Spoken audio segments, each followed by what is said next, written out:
parce que j'ai pensé que, s'il était de ton sang, il était digne de confiance.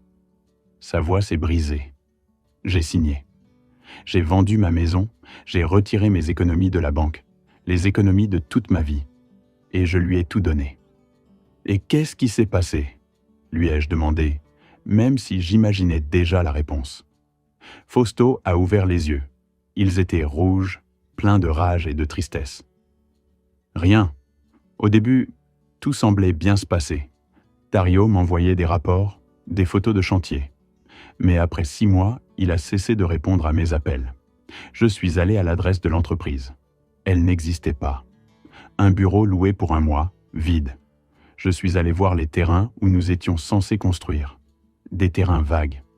Quand j'ai finalement réussi à joindre Dario, il m'a dit qu'il y avait eu des problèmes, que le financement gouvernemental était tombé à l'eau, qu'il avait tout perdu, qu'il était vraiment désolé. Et il a disparu. Fausto a porté ses mains à son visage. J'ai essayé de le poursuivre en justice, mais les documents que j'avais signés avaient été altérés. Ma signature était là, mais le texte alentour était différent. Il disait que je lui avais prêté l'argent comme un don, sans attente de retour, sans garantie. Mon avocat m'a dit que c'était inutile, que j'avais été escroqué professionnellement. Je manquais d'air. Tu es en train de dire que Dario t'a escroqué exprès ? Que tout était planifié ?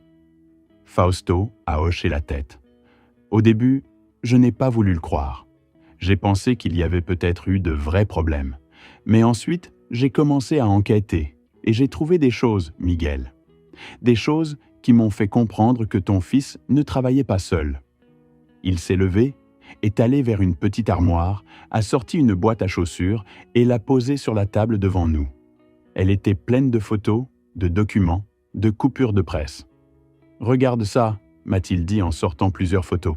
C'étaient des clichés d'événements mondains, de galas, de dîners, et sur tous, Dario était là. Toujours élégamment vêtu, toujours un verre à la main, et toujours avec Céleste à ses côtés. Elle apparaît sur toutes. Et regarde ici. Il a sorti une autre photo. Céleste parlait avec un homme en costume. Cet homme est le licenciado Berenice, un avocat connu pour défendre les escrocs et les blanchisseurs d'argent. Que fait ta belle-fille à lui parler ? Sur chaque image, Céleste était toujours près de Dario, mais sans jamais le regarder. Toujours à regarder autour d'elle, calculant, comme une prédatrice étudiant sa proie. « Il y a plus », a dit Fausto. « J'ai engagé un détective privé avec le peu qui me restait. Nous avons découvert qu'avant de connaître ton fils, elle avait été impliquée dans des affaires similaires à Guadalajara. Un homme d'affaires âgé a tout perdu après l'avoir épousé. À Monterrey, un veuf possédant des biens a signé des papiers qui l'ont laissé sans rien.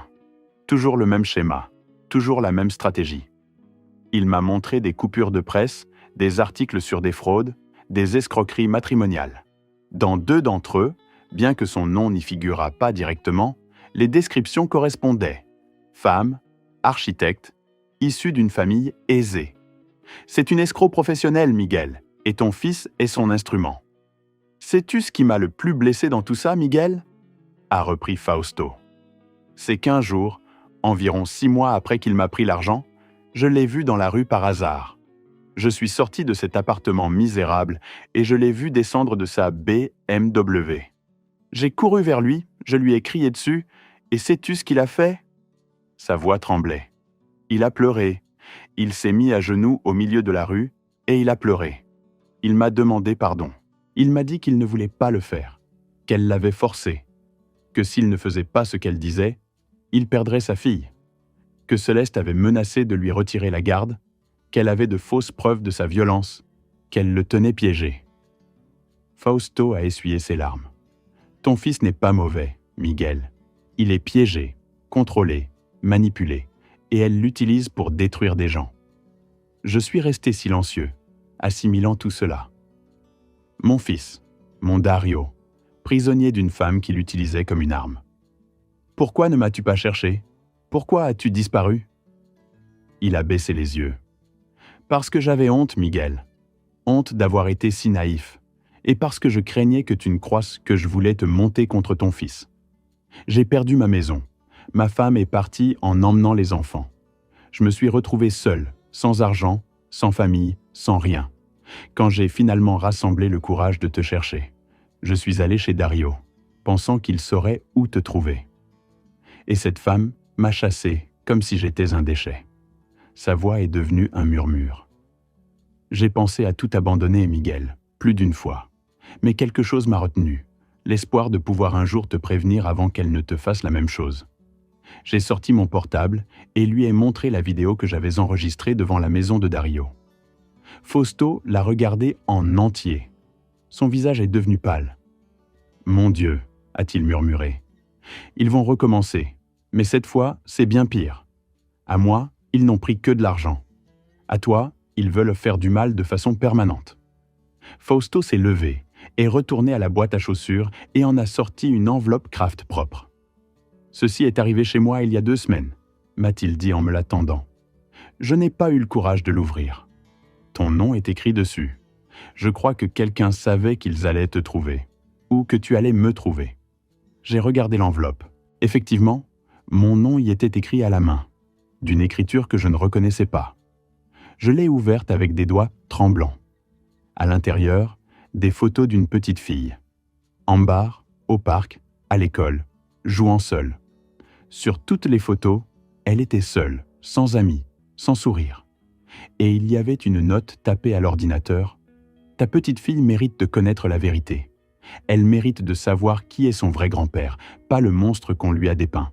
Si tu veux la sauver, sauve ton fils d'abord. » Mes mains tremblaient tellement que les photos sont tombées par terre. Fausto les a ramassées en silence. « Qui a envoyé ça ?» ai-je demandé d'une voix brisée. « Je ne sais pas », a-t-il répondu. « Il n'y avait pas d'expéditeur. Mais celui qui l'a envoyé sait tout, Miguel. Il sait ce qu'ils te font, il sait pour la petite, et il essaie de t'aider. » J'ai regardé les photos une par une. Ma petite fille. La petite fille que je n'avais jamais connue. Sur l'une d'elles, elle était assise sur une balançoire, seule, les yeux vers le sol, avec une tristesse qu'aucun enfant ne devrait connaître. « Fausto, » lui ai-je dit en levant les yeux, « j'ai besoin de ton aide. J'ai besoin que tu m'aides à sauver mon fils, à sauver ma petite fille et à arrêter cette femme avant qu'elle ne détruise d'autres vies. » Fausto me regarda longuement, puis hocha la tête. « Dis-moi ce dont tu as besoin, » dit-il, « et je le ferai, même si c'est la dernière chose que je fais de ma vie. » Je quittai l'appartement de Fausto avec les photos d'Ambar dans la poche et un poids énorme sur la poitrine. Il était 11 heures du matin. Le soleil tapait fort. Les rues du centre-ville étaient remplies de familles allant à la messe, d'enfants qui couraient, de couples mangeant des glaces. Et moi, je marchais parmi eux comme un fantôme. Rosa m'avait donné le numéro d'une de ses amies, Lupita, une femme qui travaillait comme employée de maison dans le même quartier où vivait Dario. « Elle sait des choses », m'avait dit Rosa. « Lupita nettoie la maison des voisins et les voisins voient tout. » J'ai composé le numéro depuis ma voiture. Elle a répondu à la 3e sonnerie. Je lui ai expliqué qui j'étais. Un long silence. « Venez chez moi », me dit-elle finalement, « mais venez seul et ne dites à personne où vous allez. » J'arrivai chez Lupita près du marché. C'était une petite femme d'une 50aine d'années. Nous nous sommes assis avec un café. « Parlez-moi d'Ambar », lui demandai-je. Lupita regarda par la fenêtre. Cette petite fille est une âme en peine. Elle a 7 ans, mais on dirait qu'elle porte le poids du monde. Je nettoie la maison de Madame Gertrudis, la voisine d'à côté de chez votre fils. Elle est retraitée, veuve, et passe toute la journée dans son jardin. Et elle m'a raconté des choses. Lupita sortit son téléphone portable. Madame Gertrudis a Facebook, Instagram, et met en ligne des vidéos de tout, des fleurs, des anniversaires qu'elle voit depuis son jardin. Mon cœur s'est mis à battre plus vite. « Avez-vous des vidéos de ma petite fille ?» Lupita a hoché la tête. « Plusieurs. Au cours des 3 dernières années, les anniversaires d'Ambar ont eu lieu dans le jardin, et Madame Gertrudis les a enregistrés sans le vouloir. Ou peut-être en le voulant, je ne sais pas. » Elle me tendit le téléphone. « Regardez, c'est le 5e anniversaire de la petite, il y a 2 ans. » J'ai appuyé sur lecture avec des doigts tremblants. La vidéo a commencé. On y voyait un jardin décoré de ballons roses, une table avec un gâteau de princesse, des enfants qui couraient. J'ai cherché Ambar. Je l'ai trouvée assise, seule dans un coin, vêtue d'une robe rose vif, avec une couronne en carton, mais le visage le plus triste que j'ai jamais vu chez un enfant. Une femme s'est approchée d'elle.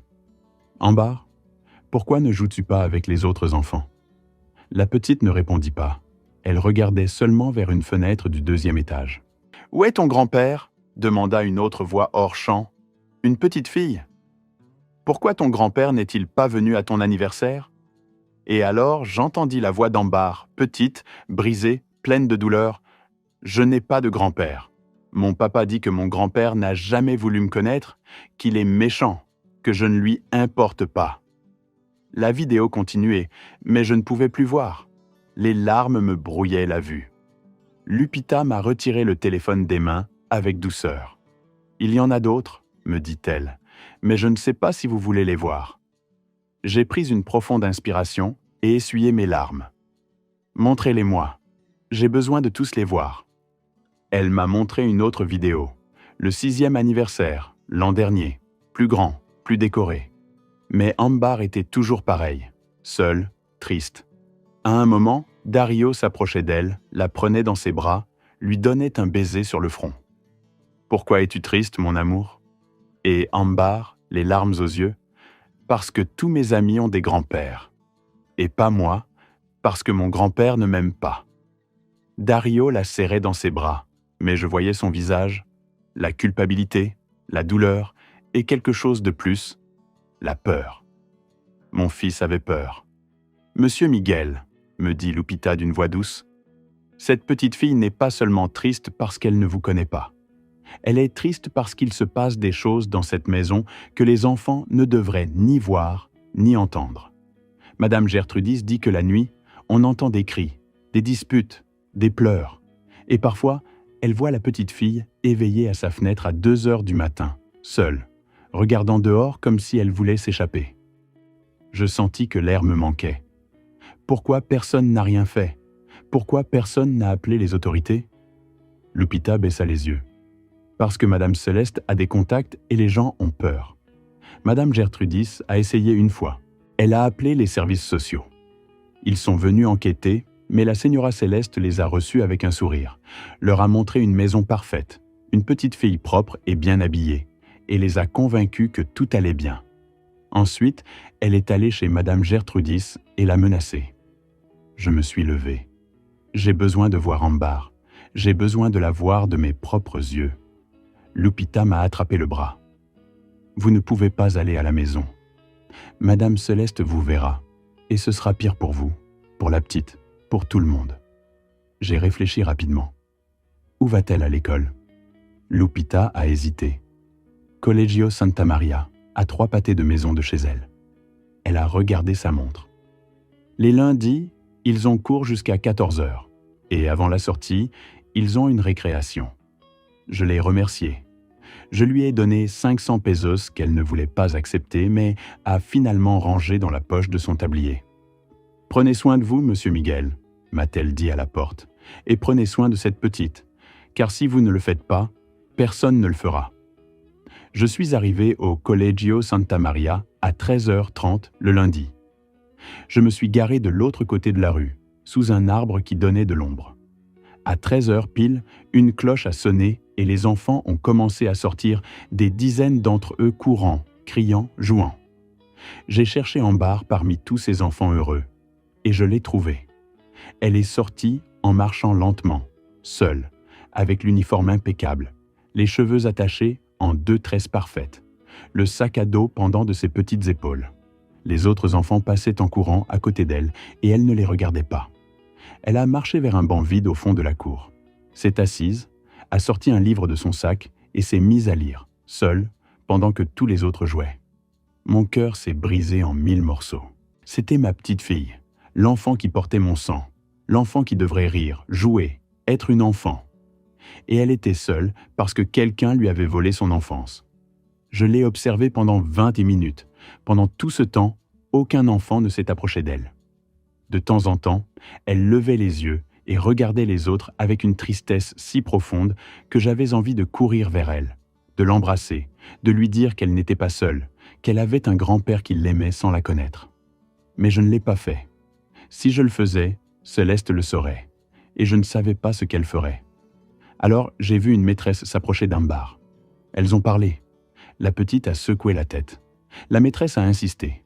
Ambar a fermé son livre, s'est levée et elles ont marché toutes deux vers le bâtiment de l'école. J'étais sur le point de partir quand quelqu'un a frappé à la vitre de ma voiture. J'ai sursauté. C'était la maîtresse. Elle m'a fait signe de baisser la vitre. « Excusez-moi », m'a-t-elle dit. Elle était jeune, une trentaine d'années, avec des lunettes et un visage aimable. « Êtes-vous un membre de la famille d'Ambar Romero ?» Je suis resté figé. Si je disais oui, ils appelleraient peut-être Céleste. Si je disais non, je perdrais l'occasion de savoir ce qui se passait. « Je suis son grand-père », ai-je dit finalement. La vérité, simple et douloureuse. La maîtresse m'a regardé avec un mélange de surprise et de soulagement. Dieu merci, j'avais besoin de parler à quelqu'un de la famille, quelqu'un qui ne soit pas les parents. Elle a baissé la voix. « Monsieur, cette petite a besoin d'aide. Je lui enseigne depuis 3 mois et j'ai vu des choses qui m'inquiètent. Des ecchymoses sur les bras qu'elle dit être dues au jeu. Mais je sais que non. Une fatigue extrême, comme si elle ne dormait pas bien. Et toujours elle est seule. Elle n'a pas d'amis, ne parle à personne. Et quand je pose des questions sur sa famille, elle se met à pleurer. Avez-vous parlé à ses parents ? La maîtresse a hoché la tête. 3 fois. Et les 3 fois, Madame Céleste est venue. Très élégante, très aimable, expliquant qu'Ambar est sensible, qu'elle a des problèmes de socialisation, qu'ils y travaillent avec des psychologues. Mais moi, je ne la crois pas. Je crois que des choses se passent chez elle que la petite ne dit pas, et j'ai besoin que quelqu'un fasse quelque chose avant qu'il ne soit trop tard. Elle m'a donné une carte avec son nom. Professeur Jimena Saldaña. Appelez-moi si vous avez besoin d'un témoignage, si vous avez besoin d'aide, quoi que ce soit. Mais s'il vous plaît, aidez cette petite. Si vous ressentez la même chose que moi à ce moment-là, ne partez pas. Laissez votre like et commentez. Parfois, nous avons besoin de savoir que nous ne sommes pas seuls dans cette douleur. Je suis rentré chez moi cet après-midi-là avec la carte de la professeure dans la poche et un plan qui prenait forme dans ma tête. J'avais besoin de preuves réelles, de documents, de contrats, quelque chose qui montrerait le plan complet de Céleste et que personne ne pourrait nier. Les témoignages ne suffisaient pas, les vidéos non plus. Je me suis assis à la table de la cuisine avec un vieux carnet et j'ai commencé à tout écrire. Rosa m'avait parlé des documents, Fausto, des escroqueries précédentes, Lupita, d'Ambar, la professeure, des ecchymoses. Mais tout était circonstanciel. Il me fallait la preuve décisive, celle qui ne laisserait aucun doute. J'étais si concentré que lorsque le téléphone a sonné, j'ai failli tomber de ma chaise.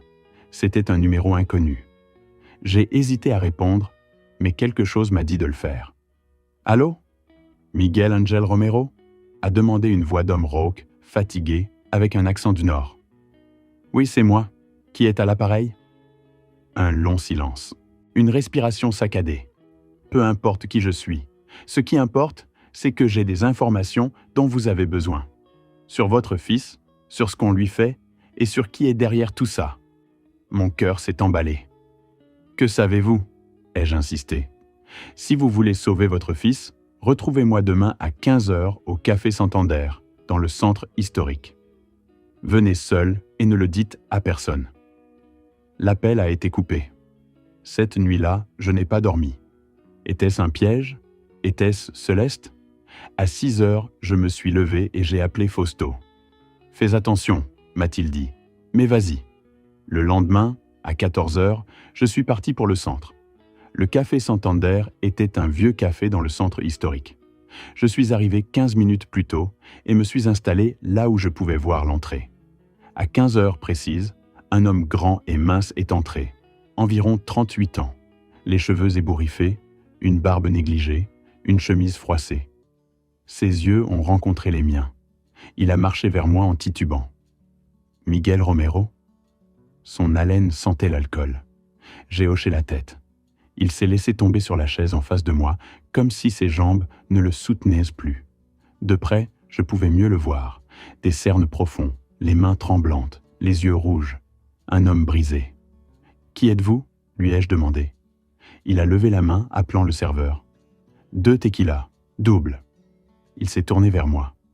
Je m'appelle Tobias Montero. Je suis le frère de Céleste.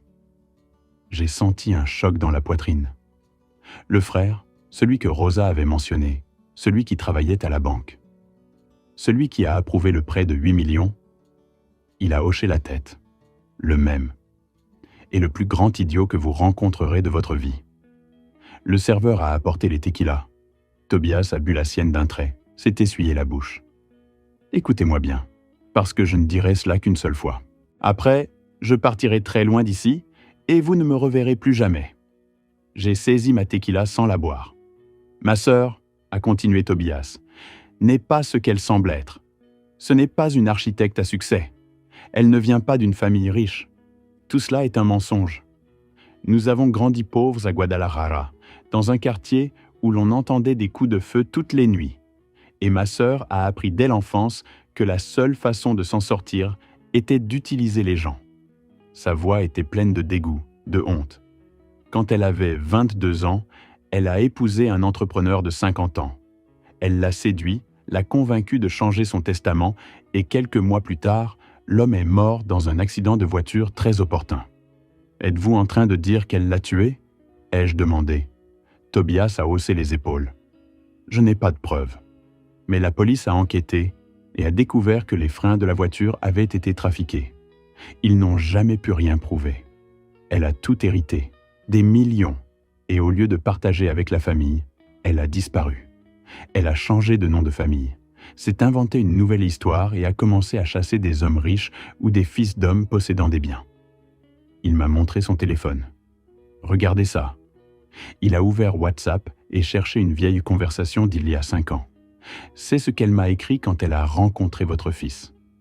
J'ai lu les messages. Mon sang s'est glacé. J'ai trouvé le suivant, disait l'un. Fils de constructeur, le père a des terrains, des maisons, de l'argent.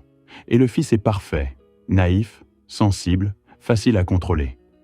Un autre disait, je vais lui donner un enfant. Comme ça, je le lis pour toujours. Et quand tout sera prêt, nous nous débarrasserons du vieux.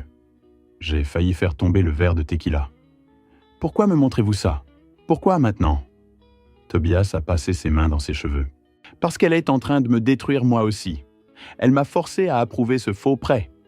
Elle m'a dit que si je ne le faisais pas, elle enverrait à la police de fausses preuves que j'avais détourné de l'argent à la banque. Et moi, j'ai des enfants, Miguel, 2 jeunes enfants, une femme. Je ne peux pas aller en prison. Je ne peux pas laisser ma famille seule. Sa voix s'est brisée. Et maintenant, elle me demande de faire quelque chose de pire. Falsifier des documents pour te faire passer pour mentalement incapable, afin que, quand ce qu'elle a prévu se produira, il semble que tu sois mort de cause naturelle et que personne n'enquête. Qu'a-t-elle prévu exactement? Lui ai-je demandé, bien que je m'en doutais déjà. Tobias a fermé les yeux. Je ne le sais pas avec précision, mais je l'ai entendu parler avec un médecin. Elle lui posait des questions sur des médicaments qui peuvent provoquer une crise cardiaque chez quelqu'un au cœur fragile. Des médicaments qui ne laissent aucune trace, qui font penser à une mort naturelle. Il a essuyé des larmes. Ton fils ne sait pas tout, Miguel. Dario croit qu'ils vont seulement te faire signer des papiers, te prendre tes propriétés. Il ne sait pas qu'elle prépare quelque chose de pire. Et quand je lui ai insinué que sa femme était dangereuse, elle m'a menacé de nouveau. Elle retire la garde d'embarras à Dario, elle a de fausses photos, des vidéos montées, des preuves inventées qu'il fait du mal à la petite. Et mon neveu l'aime tellement qu'il ferait n'importe quoi pour ne pas la perdre. Tout prenait sens. C'est pour ça que Dario fait ce qu'elle dit, ai-je murmuré. Ce n'est pas pour l'argent, c'est pour Ambar. Tobias a hoché la tête. Elle le tient piégé, Miguel. Elle le drogue aussi. Des somnifères, des anxiolytiques, des antidépresseurs. Il les prend parce qu'il dit qu'il ne peut pas vivre avec la culpabilité de ce qu'il a fait à Fausto et à d'autres. Mais les pilules le rendent comme un zombie. Elle le contrôle. Et chaque jour qui passe, il est moins lui-même et plus une marionnette entre les mains de ma sœur. Tobias a bu ma tequila, celle que je n'avais pas encore goûtée. J'ai essayé de m'éloigner. J'ai démissionné de la banque, j'ai déménagé dans une autre ville, mais elle me trouve toujours. Et maintenant, Elle m'oblige à l'aider avec ton affaire. Et je ne peux pas, Miguel. Je ne peux pas être complice de ça. C'est pourquoi je t'ai appelé. C'est pourquoi je suis ici. Parce que quelqu'un doit l'arrêter. De quoi ai-je besoin pour prouver tout cela ? Lui ai-je demandé. Tobias a sorti quelque chose de sa poche, une petite clé dorée, et me l'a donnée. C'est la clé de la maison de ton fils. La maison que tu as construite il y a de nombreuses années, n'est-ce pas ? J'ai acquiescé. J'ai construit cette maison il y a 25 ans pour une famille. Puis je l'ai vendue, et des années plus tard, Dario l'a achetée. Tobias a hoché la tête. Te souviens-tu que cette maison a un sous-sol ? Un sous-sol caché, avec une entrée depuis le bureau ? Je m'en souvenais.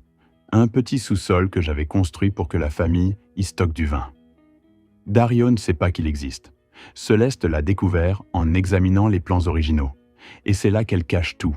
Les faux contrats, les preuves de ses escroqueries, les documents qu'elle va utiliser contre toi. C'est son coffre-fort secret, et personne d'autre qu'elle ne sait qu'il existe. Je saisis la clé d'une main tremblante. Comment entrer sans être vu ? Tobias a sorti un papier et a écrit quelque chose d'une écriture tremblante. Ce jeudi, Céleste se rend à Mexico pour une réunion. Elle part à 9h du matin, revient à 16h. Dario emmène Ambar à l'école et part travailler. Rosa n'est plus là, mais la nouvelle employée sort faire les courses à 10h. Tu as de 10h30 à midi. 1h30 pour entrer, trouver ce dont tu as besoin et sortir. Il m'a donné le papier. L'entrée du sous-sol est derrière la bibliothèque du bureau. Tu pousses la 3e étagère et elle s'ouvre.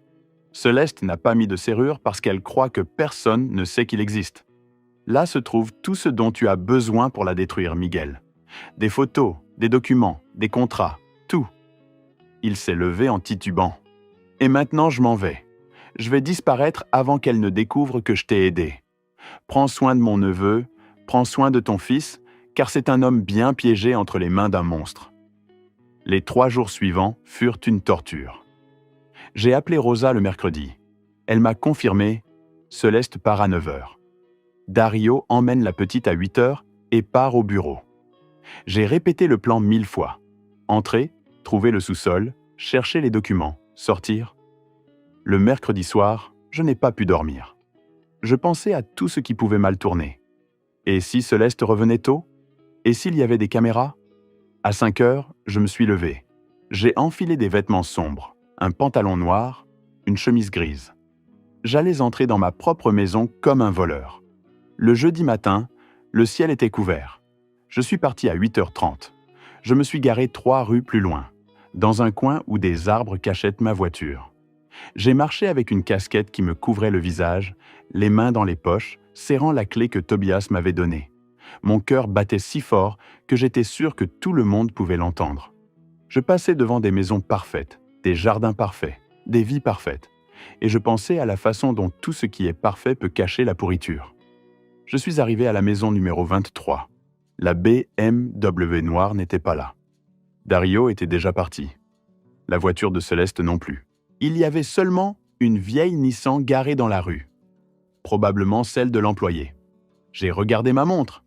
9h40. J'ai attendu, caché derrière un arbre. À 10h pile, l'employé est sorti. Une jeune femme d'environ 25 ans, en tenue de sport, avec des sacs de supermarché vides. Elle est montée dans la Nissan et est partie. La maison est restée vide. Je me suis approché de la porte latérale, la même par laquelle Rosa s'était enfuie ce soir-là. J'ai sorti la clé avec des mains tremblantes, je l'ai insérée dans la serrure. Elle a tourné. La porte s'est ouverte avec un léger clic. Je suis entré. Mon cœur cognait si vite que j'ai cru faire une crise cardiaque sur le champ. J'ai refermé la porte derrière moi et je suis resté immobile, à l'écoute. Silence complet. La maison sentait le nettoyant pour sols, les fleurs fraîches, l'argent. Tout était impeccable. Sol en marbre brillant, meubles modernes, tableaux coûteux au mur. C'était la maison que j'avais construite 25 ans plus tôt, de mes propres mains. Mais je ne la reconnaissais plus. Ce n'était plus ma maison. C'était le repère d'un monstre. J'ai marché lentement dans le couloir. Mes chaussures ne faisaient aucun bruit sur le marbre. Je suis arrivé au bureau. La porte était ouverte. À l'intérieur, un grand bureau en bois sombre, des ordinateurs, des livres sur des étagères, et au fond, la bibliothèque que Tobias avait mentionnée. Je me suis approché. 3e étagère. Poussé. La bibliothèque a bougé. Juste quelques centimètres, mais suffisamment pour révéler une petite porte en métal derrière, avec une poignée simple, sans serrure. Exactement comme Tobias l'avait dit. Je l'ai ouverte. Derrière se trouvaient des escaliers étroits et sombres. J'ai cherché un interrupteur. Je l'ai trouvé. Une ampoule faible a éclairé les marches en béton. Ces mêmes marches que j'avais construites de mes propres mains si longtemps auparavant. Je suis descendu lentement. L'air était humide, chargé de secrets. En bas, le sous-sol était petit, environ 3 mètres sur 3, mais rempli de cartons, de classeurs, de documents empilés. J'ai allumé la lampe de mon téléphone et j'ai commencé à chercher. Le premier carton contenait des contrats. Je les ai sortis, je les ai lus. De faux prêts, des documents qui montraient des dettes inventées. Et là se trouvait le nom de Fausto, sa signature. Mais il y avait plus. D'autres noms, d'autres hommes que je ne connaissais pas. Tous âgés, tous avec des signatures qui semblaient réelles mais avaient probablement été falsifiées. J'ai sorti mon téléphone et j'ai tout photographié. Chaque contrat, chaque papier, chaque signature. Mes mains tremblaient tellement que certaines photos étaient floues. Je les effaçais et les reprenais. Il y en avait tellement. J'ai trouvé un carton de photos. Des photos de Céleste avec différents hommes, tous âgés, tous souriants, tous confiants. Et derrière chaque photo, une note avec des chiffres, des montants, des dates. C'était comme un registre de ses victimes, un inventaire de la douleur qu'elle avait causée. La nausée m'a repris. Cette femme n'était pas humaine, c'était un prédateur.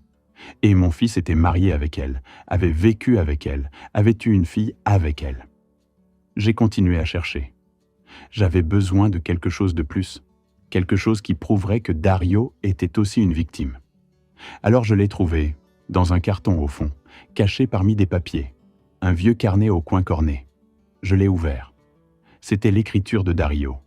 Je l'ai reconnu immédiatement. La première page disait « Journal, année 2024 ». Je me suis mis à lire. Je ne sais pas quand tout a commencé à changer, ou peut-être que ça a toujours été comme ça et que je ne l'ai jamais vu. Céleste me dit que papa ne m'a jamais aimé, que c'est pour ça qu'il travaillait tout le temps, que c'est pour ça que maman est partie. Mais moi, je me souviens différemment. Je me souviens de mon papa, me portant quand je faisais des cauchemars. Je me souviens de ses grandes mains rugueuses me coiffant les cheveux. Je me souviens de sa voix me chantant des chansons avant de dormir. Les larmes ont commencé à couler. Je ne pouvais pas les retenir. Pourquoi a-t-il cessé de me chercher? Il continue. 6 ans se sont écoulés depuis que nous avons cessé de nous parler. Et pas un seul message, pas un appel. Céleste dit que c'est la preuve que je ne lui ai jamais importé. Mais mon cœur me dit autre chose. Mon cœur me dit que je me trompe, qu'il y a quelque chose que je ne sais pas. Mais il est déjà trop tard pour demander. Il est déjà trop tard pour tout. J'ai tourné la page. Ambar demande après son grand-père. Elle a 5 ans et elle voit que ses amis ont des grands-parents, et pas elle. Que lui dire? Que son grand-père est méchant? Je ne peux pas, parce que je ne le crois pas. Mais Céleste insiste et moi, je n'ai plus la force de discuter. J'ai continué à lire. Chaque entrée était plus douloureuse que la précédente. Céleste me donne des somnifères. Elle dit que j'en ai besoin, que je suis trop anxieux. Et c'est vrai. Je ne peux pas dormir, je ne peux pas manger, je ne peux pas vivre avec ce que j'ai fait, avec les gens que j'ai blessés. Fausto, les autres. Tout ça à cause d'elle. Tout ça parce qu'elle m'a menacé de me prendre en barre, de dire que je suis violent, que je fais du mal à ma fille. Et je la crois, parce que j'ai déjà vu de quoi elle est capable. J'ai refermé le carnet. Je ne pouvais pas continuer. C'était trop de douleur, trop de vérité. Mon fils n'était pas un monstre. Mon fils était piégé. J'ai pris des photos de chaque page du carnet. J'ai rangé mon téléphone. J'ai respiré profondément. Avec ça, je peux le sauver, ai-je pensé. Avec ça, je peux lui montrer qu'il n'est pas seul. L'espoir m'a rempli la poitrine pour la première fois depuis des jours. Je pouvais le faire. Je pouvais sauver mon fils. Je pouvais sauver ma petite fille. J'ai commencé à monter les escaliers. C'est alors que je l'ai entendu. Le bruit d'une porte qui s'ouvrait à l'étage. Des pas. Mon sang s'est glacé. Quelqu'un était entré dans la maison. Je suis resté paralysé à mi-chemin dans l'escalier. Les pas s'approchèrent du bureau. Et alors j'ai entendu sa voix. « Bonjour, y a-t-il quelqu'un ici ?» C'était Dario. Mon fils était dans la maison. Il était censé avoir des rendez-vous toute la journée. Que faisait-il là? Les pas se sont rapprochés. J'ai entendu quand il est entré dans le bureau. Puis quand il s'est arrêté, probablement en voyant la bibliothèque déplacée, la porte du sous-sol ouverte, la lumière allumée. « Qui est là en bas ?» a-t-il demandé. Sa voix était effrayée, confuse. Je ne savais pas quoi faire. Si je montais, nous nous retrouverions face à face. Si je restais, il descendrait me chercher. Il n'y avait pas d'issue. Les pas ont commencé à descendre lentement, prudemment. J'ai cherché où me cacher, mais le sous-sol était trop petit, trop ouvert. Je me suis glissé derrière de grandes boîtes. Je me suis accroupi. J'ai essayé de me faire le plus petit possible. Dario est arrivé en bas, a allumé la lampe de son téléphone. « Qui est là ?» a-t-il demandé de nouveau. Son ombre bougeait sur les murs. Il a vu le désordre, les documents déplacés, le carnet ouvert là où je l'avais laissé. « Ce n'est pas possible », a-t-il murmuré. Il a saisi le carnet, l'a fermé rapidement et l'a rangé dans une boîte. « Papa », a-t-il dit soudainement, « c'est toi ?» Sa voix s'était brisée. « S'il te plaît, si c'est toi, sors. J'ai besoin de te parler. J'ai besoin de te dire tant de choses. » Je voulais sortir. Je voulais l'embrasser, lui dire que je savais tout, que je comprenais, que je n'étais pas en colère, que je voulais seulement le sauver. Mais la peur m'a retenu, la peur que Céleste n'arrive et nous trouve ensemble. Alors j'ai entendu une autre voix à l'étage. « Dario, où es-tu » Céleste était dans la maison. Dario s'est figé, moi aussi. Aucun de nous deux ne respirait. Miguel Ángel Romero. Texte corrigé. Vichitka littéraire. L'employé me saisit le bras avec force. Ses yeux étaient gonflés, rouges d'avoir tant pleuré. « Dans Miguel, je vous en prie » me murmura-t-elle, sa bouche collée à mon oreille. « Vous ne pouvez pas entrer là. Partez le plus vite possible. » Sa voix tremblait, ses mains tremblaient, tout en elle criait la terreur. J'avais attendu 8 ans cet appel. 8 ans à prier pour que mon fils me pardonne quelque chose que je n'avais jamais fait. Et quand il m'eut finalement invité à dîner après des années de silence, j'avais apporté des fleurs, j'avais apporté une bouteille de son vin préféré, j'avais apporté l'espoir de redevenir son père. Mais Rosa m'avait tiré en arrière avec désespoir. Elle avait pointé la fenêtre de la salle à manger. « Regardez, regardez ce qu'ils sont en train de faire. » J'avais vu mon fils répéter devant un miroir. Il pleurait, s'essuyait les larmes et recommençait à pleurer comme un acteur. Sur la table, il y avait quelque chose qui me glaça le sang. Des médicaments, des seringues, des flacons. Et j'avais compris que mon propre fils m'avait donné rendez-vous là, pour quelque chose de bien pire que de me dépouiller. Si cette histoire vous touche le cœur, abonnez-vous dès maintenant. Ici, il y a des histoires vraies tous les jours, des histoires qui pourraient être les vôtres. Dites-moi d'où vous m'écoutez. Je m'appelle Miguel Ángel Romero et j'ai 68 ans. C'est la première chose que je veux que vous sachiez, car ce que je vais vous raconter est arrivé à un vieil homme aux mains marquées par 40 ans de construction, aux genoux qui craquent quand il se lève, aux cheveux entièrement blancs. Pas à un héros de film, mais à un homme ordinaire qui voulait juste serrer à nouveau son fils dans ses bras. C'était un vendredi, à 16h. Le soleil tapait fort à Querétaro et je conduisais dans les rues de la Colonia Jurica, la climatisation en panne depuis des mois. La sueur me coulait dans le dos, trempant la chemise bleue que j'avais essayée 3 fois cette semaine pour voir laquelle m'allait le mieux. Celle qui sentait encore un peu le parfum que j'utilisais avant. Celui que Dario aimait quand il était enfant.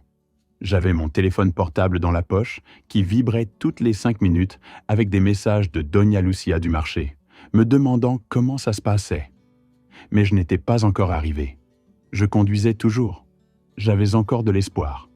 Les maisons de cette colonia se ressemblent toutes.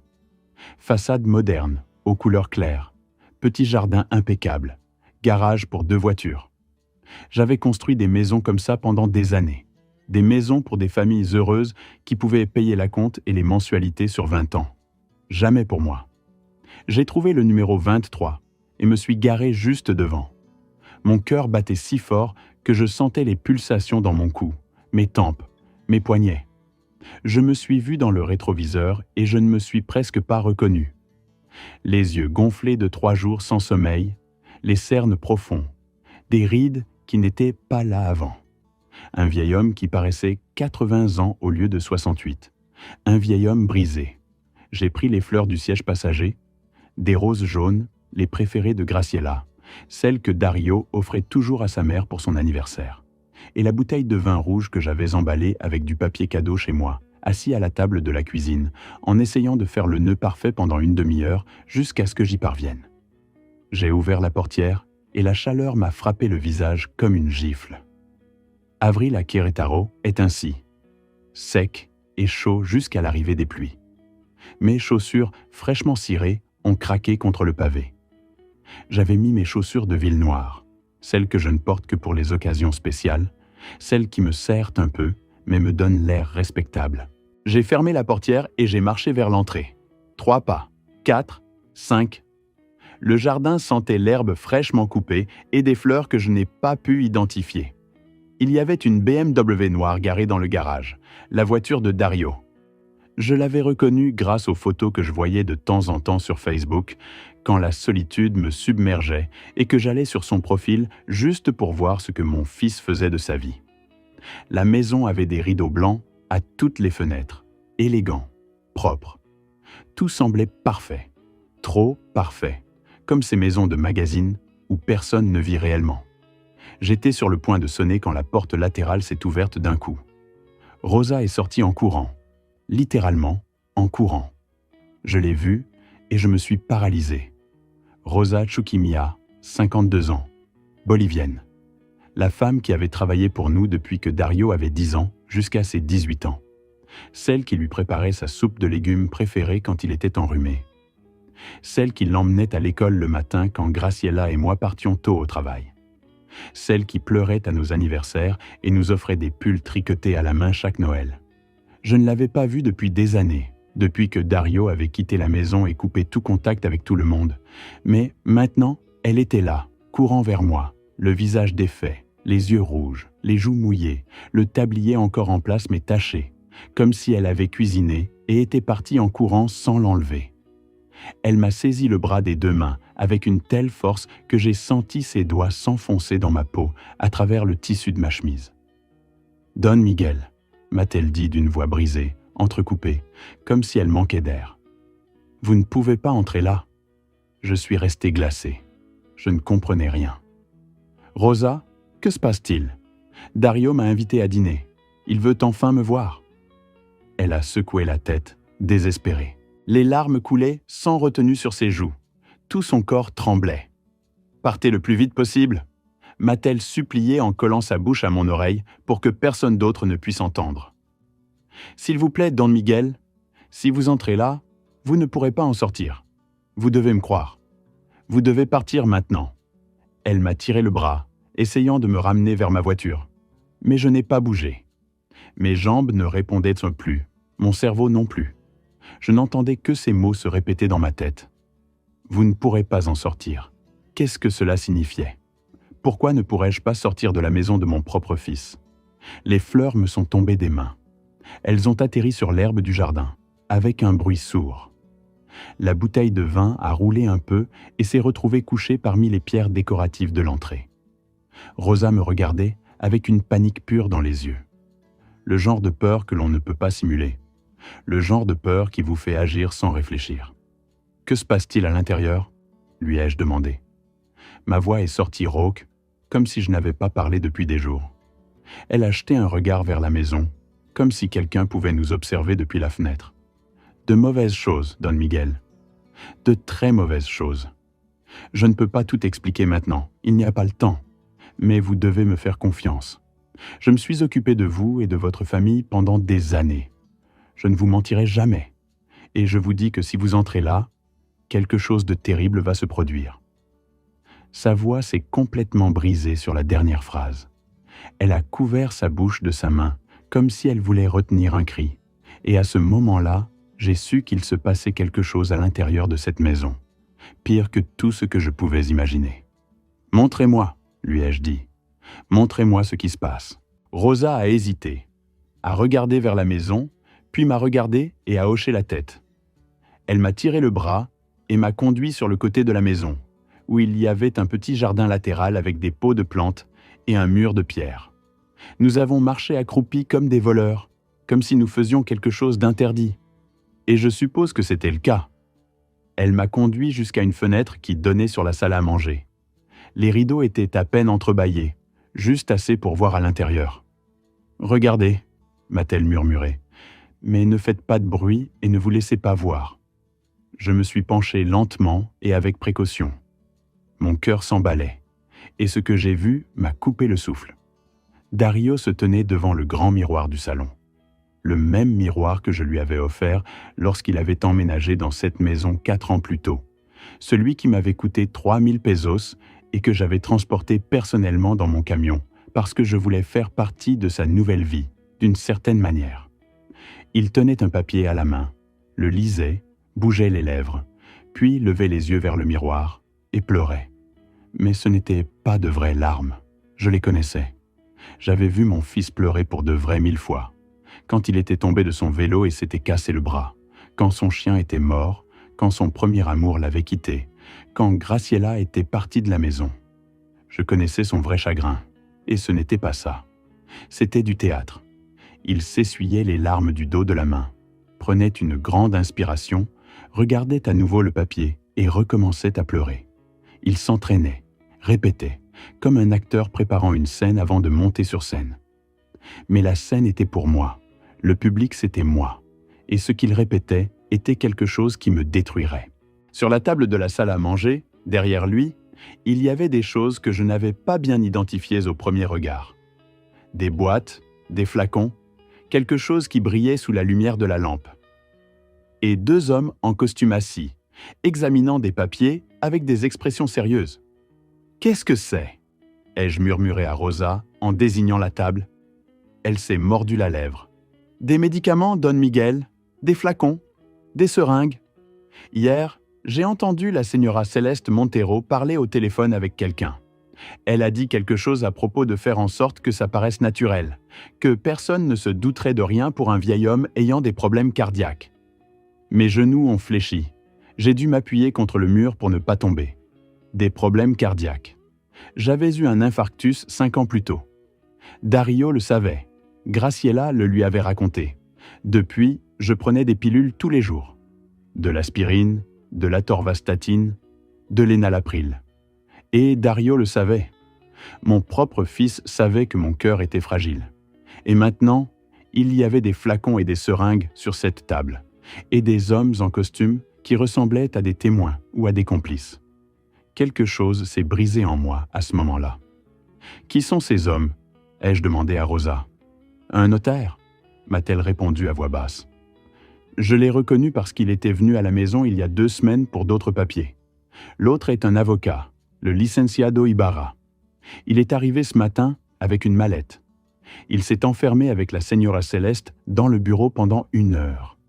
Quand ils sont sortis, elle souriait et lui avait l'air mal à l'aise, comme s'il savait que ce qu'il faisait n'était pas bien, mais qu'il le faisait quand même.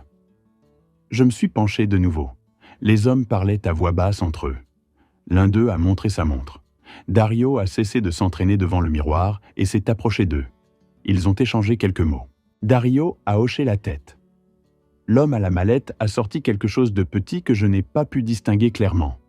Il l'a montré à Dario et mon fils est devenu pâle, comme s'il ne voulait pas le voir, comme s'il ne voulait pas faire ce qu'on lui demandait de faire. Mais il a hoché la tête quand même. Et à ce moment-là, j'ai compris. Dario était piégé. Rosa m'a tiré le bras de nouveau. « Allons-y, Don Miguel, s'il vous plaît, avant que quelqu'un ne sorte et ne vous voie ici. » Mais je ne pouvais pas bouger. Je continuais à regarder mon fils à travers cette fenêtre, à le voir passer ses mains dans ses cheveux avec désespoir, se mordre les lèvres, regarder vers l'escalier comme s'il voulait monter et fuir tout cela. Et puis Rosa m'a dit autre chose. Quelque chose qui a rendu tout pire, bien pire. Elle s'est approchée et m'a murmuré d'une voix brisée. Don Miguel, il y a une petite fille à l'intérieur. En bas, la fille de Dario. Votre petite fille. Elle a 7 ans. Quand je mentionne votre nom, quand je parle de vous, elle se met à pleurer. La Señora Céleste lui a dit que vous êtes méchant, que vous avez fait souffrir son père, que vous êtes le mauvais abuelo qui ne les a jamais aimés. Et la petite a peur de vous, Don Miguel. Elle a peur d'un homme qu'elle ne connaît même pas. Je suis resté glacé. Les mots de Rosa m'ont transpercé comme des balles. Une petite fille. J'avais une petite fille de 7 ans qui me haïssait sans me connaître, qui pleurait quand elle entendait mon nom, qui pensait que j'étais un monstre. L'air s'est bloqué dans mes poumons. Je ne pouvais pas respirer. Je ne pouvais pas penser. Je ne ressentais qu'une douleur aiguë dans la poitrine qui n'avait rien à voir avec mon cœur malade et tout à voir avec mon cœur brisé. Je ne savais pas, ai-je réussi à dire. Les larmes ont commencé à couler sans que je puisse les retenir. Personne ne m'avait jamais rien dit. Dario ne m'avait jamais dit qu'il avait une fille. Rosa m'a serré la main. Je sais, Don Miguel, je sais. C'est pourquoi je vous dis tout cela. Parce que vous ne méritez pas ça. Parce que vous êtes un homme bien, et ce qu'il prévoit de vous faire là-dedans, je ne peux pas le permettre. Je ne peux pas me taire. J'ai essuyé mes larmes avec la manche de ma chemise. La même chemise bleue que j'avais mise en pensant que mon fils m'embrasserait. Qu'il me dirait qu'il me pardonnait, qu'il m'inviterait à rencontrer sa famille. Je dois partir, ai-je dit à Rosa, avant qu'il ne me voie. J'ai couru vers ma voiture, les jambes tremblantes. J'ai failli tomber 2 fois. Une fois arrivé, j'ai introduit la clé avec des mains qui ne m'obéissaient plus. Je me suis trompé 3 fois avant d'ouvrir. Je suis entré. J'ai claqué la porte. Mon cœur cognait à tout rompre. Mes tempes pulsaient. Un instant, j'ai cru faire un second infarctus, que j'allais m'effondrer là, devant la maison de mon fils. Je me suis touché la poitrine, j'ai respiré profondément. J'ai compté jusqu'à 10, comme le médecin me l'avait appris. 1, 2, 3, 4, 5, 6, 7, 8, 9, 10. 15 minutes se sont écoulées. Le soleil commençait à descendre et les ombres s'allongeaient sur la rue. Des lumières s'allumaient dans les maisons voisines. Une dame a sorti son chien 3 portes plus loin. 2 enfants sont passés à vélo en riant. Tout semblait si normal, si ordinaire. Et j'étais là, caché dans ma voiture, en train d'enregistrer mon propre fils comme s'il était un criminel, comme si j'étais le méchant de cette histoire. Alors j'ai vu du mouvement à la maison. La porte principale s'est ouverte. L'un des hommes en costume est sorti. Le notaire, corpulent, la soixantaine, cheveux gris et épaisses lunettes. Il portait sa mallette sous le bras et marchait vite, comme s'il voulait s'éloigner de là, le plus tôt possible. Dario l'a accompagné jusqu'à la porte. Ils ont parlé quelques secondes. Je n'ai pas pu entendre ce qu'il disait d'où j'étais, mais j'ai vu mon fils sortir de la poche de son pantalon une enveloppe blanche, épaisse, et la donner au notaire. L'homme l'a ouverte sur place, sans se cacher, et en a sorti des billets. Beaucoup de billets. Il les a comptés rapidement avec des doigts exercés, a hoché la tête, a rangé l'enveloppe dans sa veste et est parti vers sa voiture sans se retourner. De l'argent liquide, sans reçu, sans témoin. Ce n'était pas normal, ce n'était pas légal. Les notaires ne travaillant pas comme ça. Ils ne devraient pas travailler comme ça. Mais cet homme venait de recevoir de l'argent de mon fils et s'en allait comme si rien ne s'était passé. J'ai eu la nausée, littéralement. Mon estomac s'est noué. J'ai ouvert la portière et j'ai rendu de la bile dans la rue. Je n'avais rien mangé de toute la journée à cause des nerfs et mon corps me le faisait payer. Je me suis essuyé la bouche, j'ai refermé la portière et j'ai continué à enregistrer. Parce que si je devais mourir, au moins je laisserais des preuves. Au moins quelqu'un saurait ce qui s'était passé. Quelqu'un saurait que mon fils m'avait fait du mal. Et cela me brisait plus que la peur de mourir. L'idée que mon propre fils, mon Dario, l'enfant que j'avais porté dans mes bras, soit capable de ça. C'est alors que je la vis, Céleste. Elle sortit de la maison, une cigarette déjà allumée entre les doigts. Elle portait une robe noire moulante, des talons hauts qui rendaient honte ses jambes interminable. Ses cheveux blonds, parfaitement lisses, lui tombaient sur les épaules, comme dans les publicités de shampoing. Elle portait d'énormes lunettes de soleil, bien que le soleil fût déjà presque couché. Elle avait l'air élégante, froide, comme ces femmes des magazines mondains qui paraissent lors des événements importants, comme quelqu'un qui ne se salirait jamais les mains, qui a toujours quelqu'un d'autre pour faire le sale boulot à sa place. Elle s'arrêta dans le jardin, exactement là où j'avais laissé tomber les fleurs. Elle les piétina. Pas exprès. Elle marcha simplement dessus comme si elles n'existaient pas. Les roses jaunes furent écrasées sous ses talons. Elle tira une longue bouffée de sa cigarette, sortit son téléphone de la poche de sa robe, composa un numéro, attendit, et quand quelqu'un répondit, elle se mit à parler. Je baissai la vitre d'à peine 1 centimètre, juste assez pour que sa voix m'atteigne. Le vent soufflait dans ma direction. « Tout est prêt », dit-elle. Sa voix était grave, rauque. « Le notaire est déjà parti. L'avocat reste jusqu'à demain. Quand le vieil homme arrivera, Dario fera sa part. Nous l'avons déjà répété des dizaines de fois. Il va pleurer, il va l'embrasser, il va lui dire qu'il lui a manqué, qu'il lui pardonne, qu'il veut recommencer. Et le vieil homme tombera dans le panneau. » Elle rit, un rire court et cruel. Ils sont si prévisibles, les vieux sentimentaux, si avides d'un peu d'amour. Chaque mot était un couteau. Chaque phrase m'arrachait un morceau d'âme. Elle parlait de moi comme si j'étais un déchet, comme si ma vie ne valait rien. Céleste continua de parler. « Non, ça ne fera pas mal. Ou c'est ce que dit le docteur, même si, à vrai dire, peu m'importe que ça fasse mal ou non. L'important, c'est que ça paraisse naturel. Un vieil homme de 68 ans avec des antécédents d'infarctus. Personne ne va rien soupçonner. Nous avons tout signé hier. La maison est au nom de Dario, les économies aussi. Le terrain à Guanajuato, tout.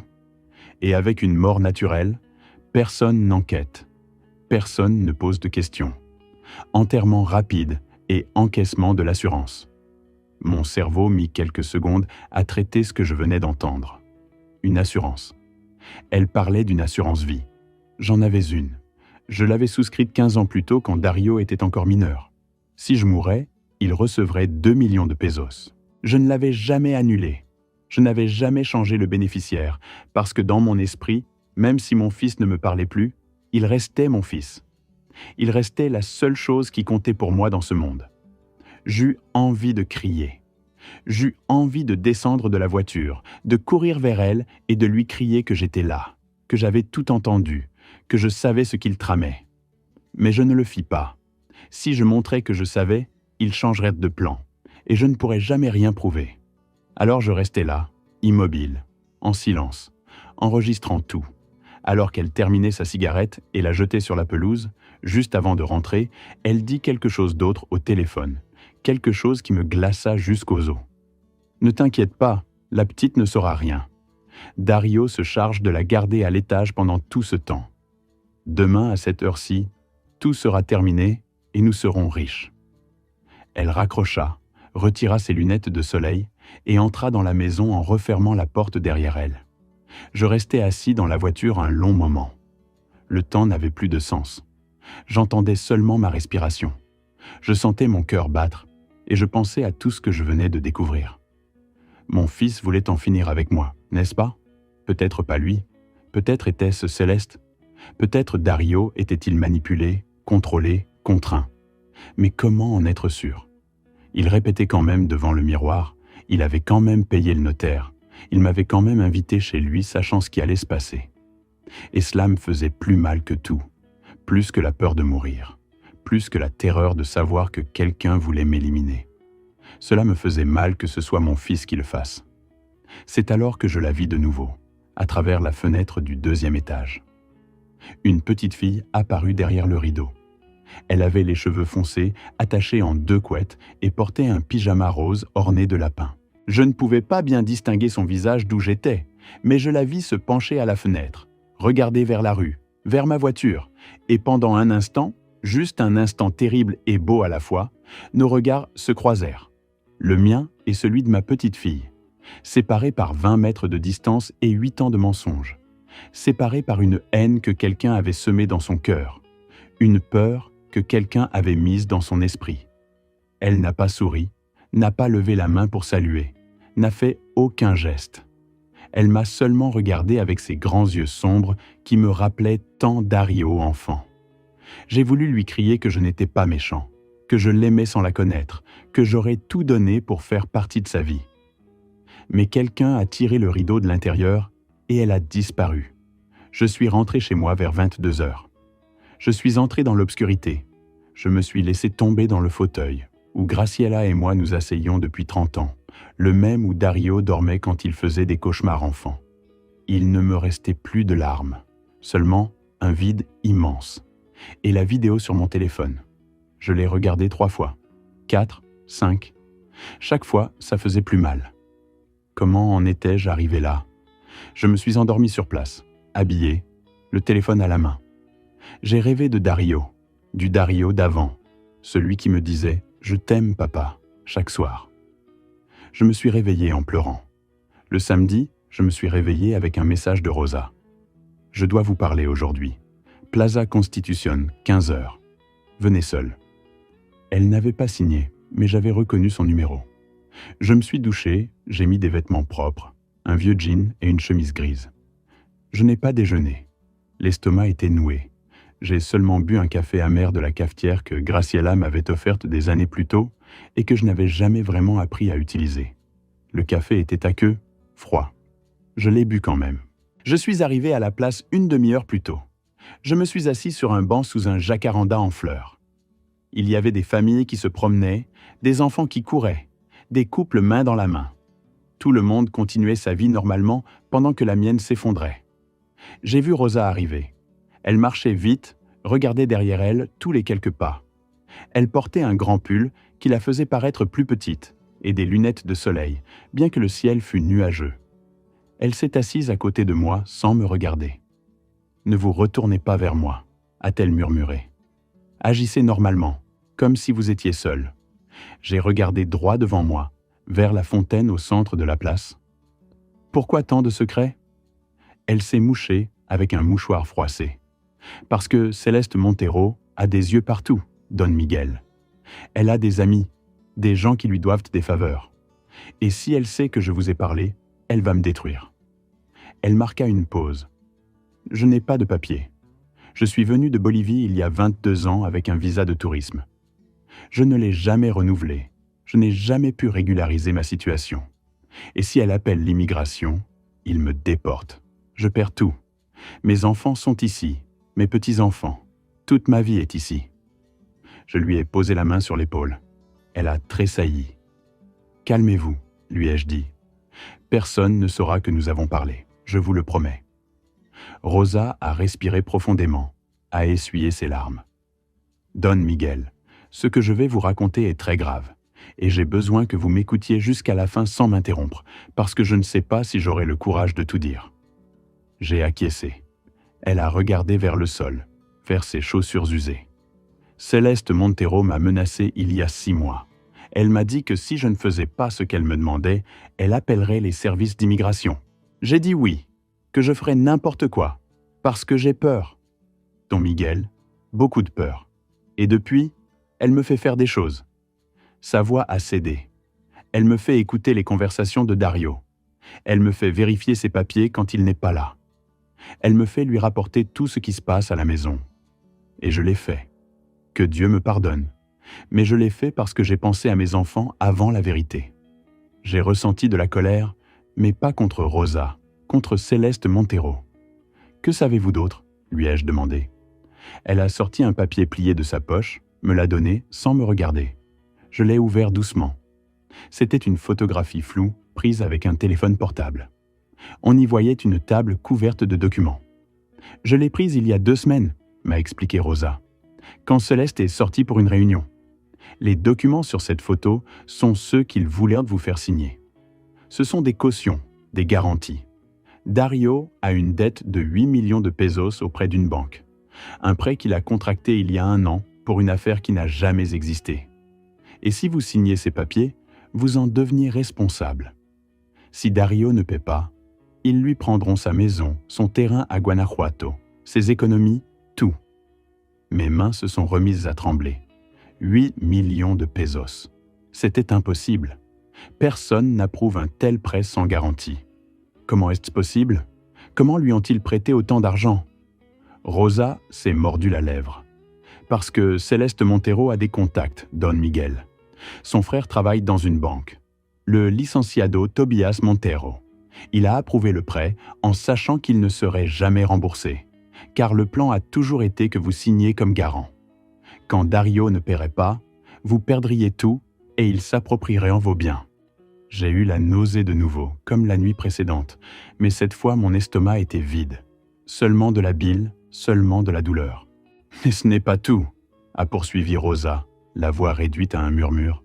« Il y a 1 mois, un monsieur est venu à la maison. Un monsieur de votre âge. Il demandait après vous. Il voulait parler à Dario. Il disait qu'ils étaient associés, qu'il avait besoin de le trouver d'urgence. » Rosa a fait une pause. La señora Céleste l'a chassé, lui a crié dessus, lui a dit que vous étiez un escroc, de partir ou elle appellerait la police. Le monsieur est parti en pleurant. Mon cœur a fait un bond. Comment était ce monsieur? Rosa a fermé les yeux, essayant de se souvenir. Grand, maigre, les cheveux blancs. Il avait une cicatrice ici. Elle a montré son sourcil gauche. Et il boitait un peu en marchant. Il avait l'air détruit, Don Miguel, comme s'il n'avait pas bien dormi depuis des années, comme si la vie l'avait écrasé. Je n'avais pas besoin d'en entendre davantage. Fausto, ai-je murmuré. C'est Fausto Ibarra, mon ancien associé, mon ami de 40 ans, l'homme avec qui j'ai construit ma première maison, l'homme avec qui j'ai partagé victoires et échecs. Il avait disparu de ma vie il y a 3 ans sans explication. Je l'avais cherché, appelé des centaines de fois. J'étais allé chez lui et la maison était vide. J'avais demandé à des amis communs et personne ne savait rien, comme si la terre l'avait englouti. Et maintenant, il apparaissait chez mon fils, me cherchant, détruit. A-t-il dit autre chose? A-t-il laissé un message? Elle a secoué la tête. Non, la señora Céleste ne l'a pas laissé parler. Elle l'a mis dehors en moins de 2 minutes. Mais je l'ai suivi du regard pendant qu'il partait et je l'ai vu glisser un papier sous l'essuie-glace d'une voiture garée devant la maison. Quand tout le monde est rentré, je suis sorti, j'ai pris le papier et je l'ai gardé. Elle a plongé la main dans sa poche et en a sorti un papier froissé, jauni, à l'écriture tremblante. Je l'ai ouvert. Il disait « Miguel, si tu lis ceci, cherche-moi. Appartement 204, Cal Hidalgo, 847, Colonia Centro. Ton fils m'a détruit et je crois qu'il va te détruire aussi. Nous devons parler. Fausto. » L'écriture était presque illisible, comme s'il l'avait écrite la main tremblante, ou en pleurant, ou les deux. J'ai glissé le papier dans ma poche. Fausto était vivant, il était proche, et il savait quelque chose. « Rosa, lui ai-je dit, j'ai besoin que tu m'aides avec autre chose. J'ai besoin de savoir tout ce que tu sais sur Céleste. Qui est-elle? D'où vient-elle » Rosa a essuyé ses larmes. Elle vient de Guadalajara, d'une famille riche, ou c'est ce qu'elle dit. Mais j'ai fait quelques recherches et j'ai découvert que sa famille l'avait déshéritée il y a des années. Je ne sais pas pourquoi, mais elle s'est retrouvée sans rien. Quand a-t-elle rencontré Dario? Rosa a réfléchi un instant. Il y a 5 ans, lors d'un événement d'architecture. Elle travaillait pour une entreprise importante, ou c'est ce qu'elle a dit à Dario. Mais j'ai entendu quand elle parlait au téléphone avec son frère. Elle lui disait qu'elle avait trouvé la cible parfaite, que Dario était exactement ce dont ils avaient besoin. Jeune, naïf, avec un père qui possédait des biens. Chaque mot était un coup de poignard. Mon fils avait été choisi comme une proie. Ils se sont mariés vite, a poursuivi Rosa, très vite, 6 mois après s'être rencontrés. Et à partir de ce moment-là, tout a changé. Dario n'était plus le même. Il a cessé de sourire, cessé de sortir avec ses amis, cessé de parler de vous, comme si elle lui avait lavé le cerveau.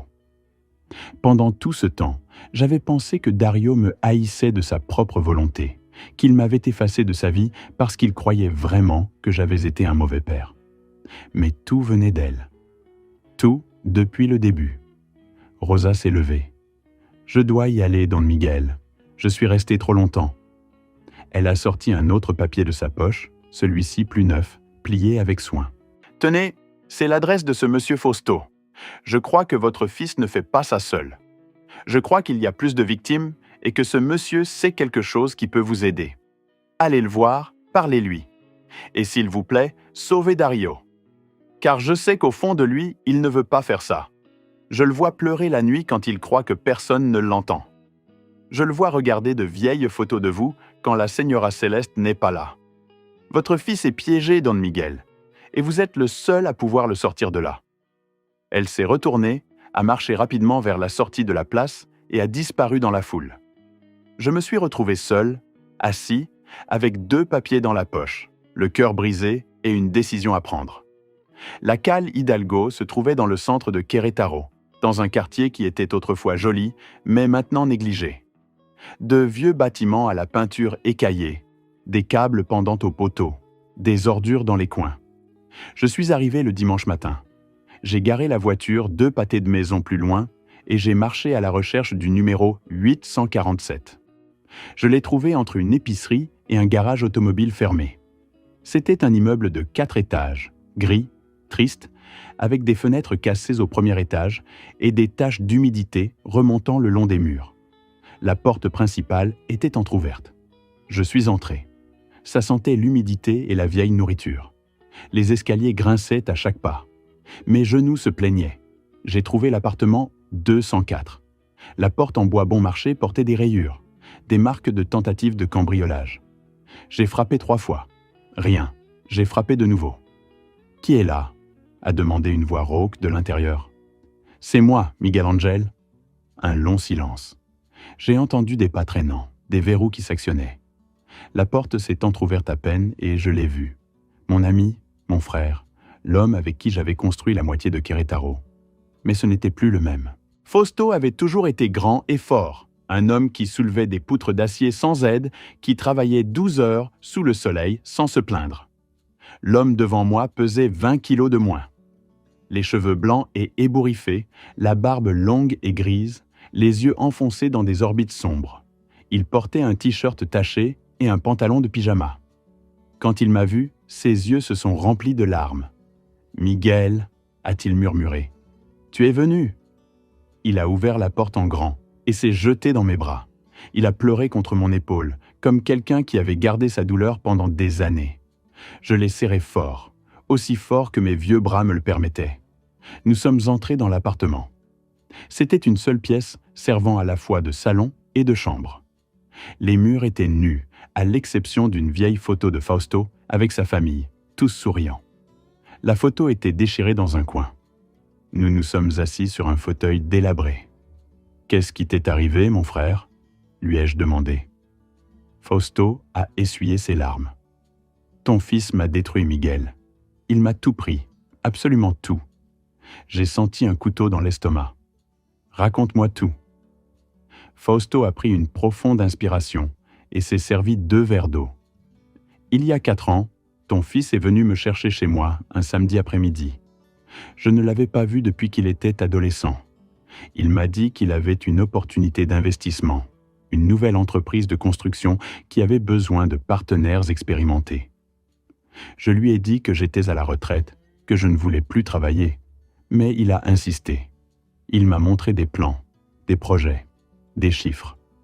Tout semblait parfait, Miguel. Trop parfait. Des logements sociaux, un financement gouvernemental, des contrats signés. Il m'a dit qu'avec un investissement de 3 millions de pesos, je récupérerais le double en 1 an. Fausto a fermé les yeux. J'ai eu confiance en lui parce que c'était ton fils, parce que je me souvenais de l'enfant qui jouait sur nos chantiers pendant que nous travaillions. Ici en bas, a-t-il finalement répondu. Sa voix semblait vaincue, épuisée. « Que fais-tu là ?» a demandé Céleste. Ses talons claquaient sur le marbre en s'approchant du bureau. « La porte du sous-sol était ouverte, » a expliqué Dario. « Je suis venu vérifier. » Un silence tendu. « Y a-t-il quelqu'un en bas ?» Sa voix avait changé. Dure, dangereuse. « Non, » a répondu Dario. « Je vérifiais seulement des choses. Céleste est descendue les escaliers. Je l'ai vue apparaître vêtue de noir, élégante, les yeux froids parcourant le sous-sol, parcourant Dario. Elle a vu le désordre, les boîtes ouvertes. Quelqu'un est passé par ici. Quelqu'un a touché à mes affaires. Dario a secoué la tête. Non, tout est comme d'habitude. Céleste l'a regardé avec méfiance. Avec qui parlais-tu quand je suis descendu ? Dario a baissé les yeux, sans répondre immédiatement. J'ai retenu ma respiration, caché derrière les boîtes. Je pouvais tout voir à travers une fente. Je pouvais voir le visage de mon fils. La peur, la tristesse, la défaite. « Avec qui parlais-tu, Dario ?» a insisté Céleste. Sa voix était de glace. Dario a levé les yeux et pendant un instant, juste une seconde, nos regards se sont croisés. Il m'a vu. J'en suis certain. Mais il n'a rien dit, n'a pas crié, ne m'a pas dénoncé. Il a soutenu mon regard pendant cette seconde éternelle, puis a de nouveau regardé Céleste. « Avec personne », a-t-il dit. Sa voix était vide. Je ne parle qu'à des fantômes. Céleste l'a regardé un instant de plus, puis s'est retournée. « Monte.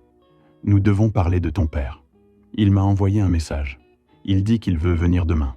Et cette fois, il ne pourra pas s'échapper. » Ils ont monté les escaliers. La porte s'est refermée. La lumière s'est éteinte.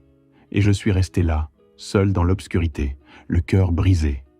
Parce que mon fils m'avait vu et ne m'avait pas dénoncé. Ou peut-être que ne rien dire avait été sa façon de me sauver. J'ai attendu d'être sûr que la maison était de nouveau vide. J'ai entendu quand ils sont montés au 2e étage, quand leurs voix se sont disputées, quand ils sont descendus, quand les voitures ont démarré, quand tout est devenu silencieux. Alors je suis monté lentement, les jambes si tremblantes que j'ai failli tomber 2 fois. J'ai atteint le bureau, j'ai fermé la porte du sous-sol, j'ai repoussé la bibliothèque à sa place et je suis sorti par la porte latérale. Le soleil m'a aveuglé, l'air frais m'a rempli les poumons. J'ai marché rapidement vers ma voiture, la tête baissée, les mains dans les poches, comme un voleur fuyant la scène du crime. Je suppose que j'en étais un. Je suis arrivé chez moi une demi-heure plus tard. Je me suis garé dans le garage, mais je ne suis pas descendu. Je suis resté assis là, les mains sur le volant, les photos sur mon téléphone, le poids du monde sur les épaules. J'avais réussi. J'avais les preuves. J'avais tout ce dont j'avais besoin pour arrêter Céleste, pour sauver Dario. Mais je me sentais vide, vaincu, parce que j'avais vu mon fils et mon fils m'avait vu, et aucun de nous deux n'avait rien dit. J'étais perdu dans mes pensées quand quelqu'un a frappé à la vitre.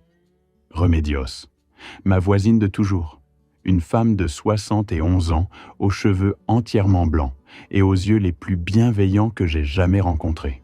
« Miguel », m'a-t-elle dit avec inquiétude, « tu as l'air terrible. » J'ai baissé la vitre. « Je vais bien, Remedios, juste fatigué. » Elle ne m'a pas cru. « Sors de cette voiture et viens chez moi. Je vais te faire un café et tu vas me raconter ce qui se passe. » Je n'ai pas eu la force de refuser. Je l'ai suivi jusqu'à sa maison, juste à côté de la mienne. Ça sentait la cannelle et le pain fraîchement cuit. Remedios a toujours été comme ça. Toujours à cuisiner, toujours à prendre soin de tout le monde. Je me suis assis dans son salon, sur le même fauteuil où je m'étais assis 1000 fois du temps de Graciela. Remedios m'a apporté du café et du pain sucré que je n'ai pas touché. Elle s'est assise en face de moi. « Maintenant, parle. Et ne me dis pas que tout va bien, parce que je te connais depuis 30 ans. » J'ai pris une profonde inspiration et je lui ai tout raconté. Tout depuis le début. L'appel de Dario, Rosa, Céleste, Fausto, Ambar, le sous-sol. J'ai parlé pendant près d'1 heure et Remedios ne m'a pas interrompu une seule fois. Quand j'ai eu fini, je me suis senti un peu plus léger. Remedios est resté silencieuse un instant, a pris une gorgée de son café, puis m'a regardé. « Miguel, sais-tu ce que je faisais avant de prendre ma retraite ?» J'ai secoué la tête. « J'étais avocate. J'ai travaillé 40 ans au parquet de l'État, spécialisé dans les fraudes. Des affaires exactement comme celle-ci. » J'ai senti mon cœur bondir. « Tu es avocate ?» Elle a hoché la tête. « Retraitée, mais j'ai toujours ma licence active et j'ai encore des contacts au parquet. Des gens qui me font confiance. » Elle s'est levée. « Montre-moi ces photos que tu as prises. » Je lui ai donné mon téléphone. Remedios a mis ses lunettes et a commencé à examiner les photos une par une. Son expression a changé, sérieuse, concentrée. Je l'ai vu prendre des notes, zoomer sur certaines images, froncer les sourcils. « C'est de l'or », a-t-elle murmuré. « C'est exactement ce dont tu as besoin. Regarde ça. » Elle m'a montré une photo d'un contrat. « Cette signature n'est pas celle de ton fils. J'ai vu suffisamment de signatures falsifiées dans ma vie pour les reconnaître. La pression du trait, l'angle, la façon dont la lettre se termine, ce n'est pas la signature de Dario. C'est une falsification, et une mauvaise. » Elle a examiné d'autres photos. Et ceci, un contrat de cautionnement que, selon ce qui est écrit, ton fils a signé il y a 2 ans. Mais regarde la date du papier. Il a été fabriqué il y a 6 mois. Tu peux le savoir par le filigrane. Céleste a fabriqué ce document, et probablement beaucoup d'autres. J'ai ressenti de l'espoir pour la première fois depuis des heures. Cela signifie que Dario n'est pas coupable ? Remedios m'a regardé avec tristesse. Cela signifie que Dario est aussi une victime, et nous pouvons le prouver. Elle s'est levée. J'ai besoin de passer quelques appels. Me permettis-tu mon téléphone ? Elle a composé un numéro. Martha, c'est Remedios Castillo. Oui, ça fait longtemps. Écoute, j'ai besoin d'une grande faveur. J'ai une affaire de fraude multiple avec des preuves solides et j'ai besoin que quelqu'un du parquet la voie. Une pause. Oui, je sais que tu es occupé, mais ça ne peut pas attendre. Je t'envoie des photos et quand tu les verras, tu comprendras pourquoi. Elle a raccroché.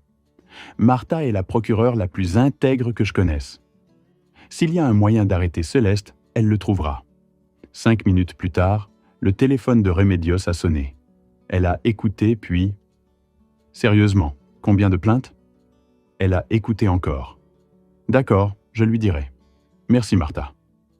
Elle a raccroché et m'a regardé. Il y a 6 plaintes antérieures contre une femme correspondant à la description de Céleste. Des noms différents, des villes différentes, mais le même mode opératoire. Toutes ont échoué faute de preuves. Mais maintenant, nous en avons, ai-je dit. Remedios a hoché la tête. Et beaucoup. Martha veut te voir demain, toi et toute autre personne ayant des informations. J'ai appelé Fausto. J'arrive, m'a-t-il dit sans hésiter. J'ai appelé Rosa. Elle a hésité, la peur. Puis elle a accepté. Pour Don Dario, m'a-t-elle dit, et pour la petite. J'ai essayé d'appeler Tobias, mais son téléphone était éteint. Il était probablement déjà parti, comme il l'avait dit. Cela n'avait pas d'importance. Nous avions ce qu'il fallait. Remedios a préparé plus de café, des sandwichs. Fausto est arrivé 1 heure plus tard. Rosa, 1 demi-heure après. Nous nous sommes tous assis dans le salon de Remedios et elle a expliqué le plan. Demain, nous irons au parquet. Nous allons déposer officiellement une plainte avec toutes les preuves et demander une ordonnance restrictive pour Céleste, ainsi qu'une protection pour Dario et Ambar. Mais nous devons être préparés. Quand Céleste saura que nous enquêtons sur elle, elle réagira, et ce sera dangereux. « À quel point dangereux ?» a demandé Fausto. Remedios l'a regardé droit dans les yeux. Cette femme a été impliquée dans des affaires où des gens sont morts. Ils n'ont jamais pu le prouver, mais les accidents étaient trop opportuns. Nous devons agir vite. Mon téléphone a sonné. Un message d'un numéro inconnu. « Miguel, je sais que tu as les photos, je sais que tu étais chez moi et je sais que tu prépares quelque chose. Mais laisse-moi te dire une chose. Si tu essaies de me nuire, tu le regretteras. J'ai ton fils, j'ai ta petite fille, et je peux les faire disparaître avant que tu ne puisses faire quoi que ce soit. Réfléchis bien. » Je n'avais pas besoin de signature. J'ai montré le message à Remedios. Son visage est devenu pâle. « C'est une menace directe, cela change tout. Nous devons agir maintenant, cette nuit même. » Elle a rappelé Martha. « Nous avons besoin d'une protection policière immédiate pour un homme et une petite fille. C'est urgent. » Rosa, qui était restée silencieuse jusqu'alors, a soudainement parlé. Sa voix tremblait. « Il y a autre chose que vous devez savoir. Lupita m'a dit il y a 2 jours que Madame Gertrudis, la voisine, a vu des valises dans le garage de la maison de Don Dario. Et elle a entendu la petite fille demander à son papa s'il était vrai qu'ils allaient partir loin, très loin. Mon sang s'est glacé. Quand était-ce ? Rosa a réfléchi. Avant-hier, mardi, Remedios s'est levé. Céleste prévoit de fuir. Elle prévoit d'emmener Dario et la petite hors du pays. Et nous devons l'arrêter avant qu'elle ne le fasse. Car s'ils partent, tu ne les reverras jamais. Fausto a frappé la table du poing. Elle ne peut pas s'en tirer encore une fois. Remedios a rappelé Martha. Peux-tu mettre une alerte dans les aéroports et aux frontières? Non. Céleste Montero, Dario Romero, Ambar Romero. Une pause. Oui, je comprends que tu as besoin d'une ordonnance. Travaille là-dessus. Elle a raccroché. Nous avons jusqu'à demain. Martha présentera le dossier devant un juge. Si le juge l'accepte, ils émettront des ordonnances de protection pour Dario et Ambar et un mandat d'arrêt pour Céleste. Mais nous avons besoin que Dario et Ambar soient en sécurité d'ici là.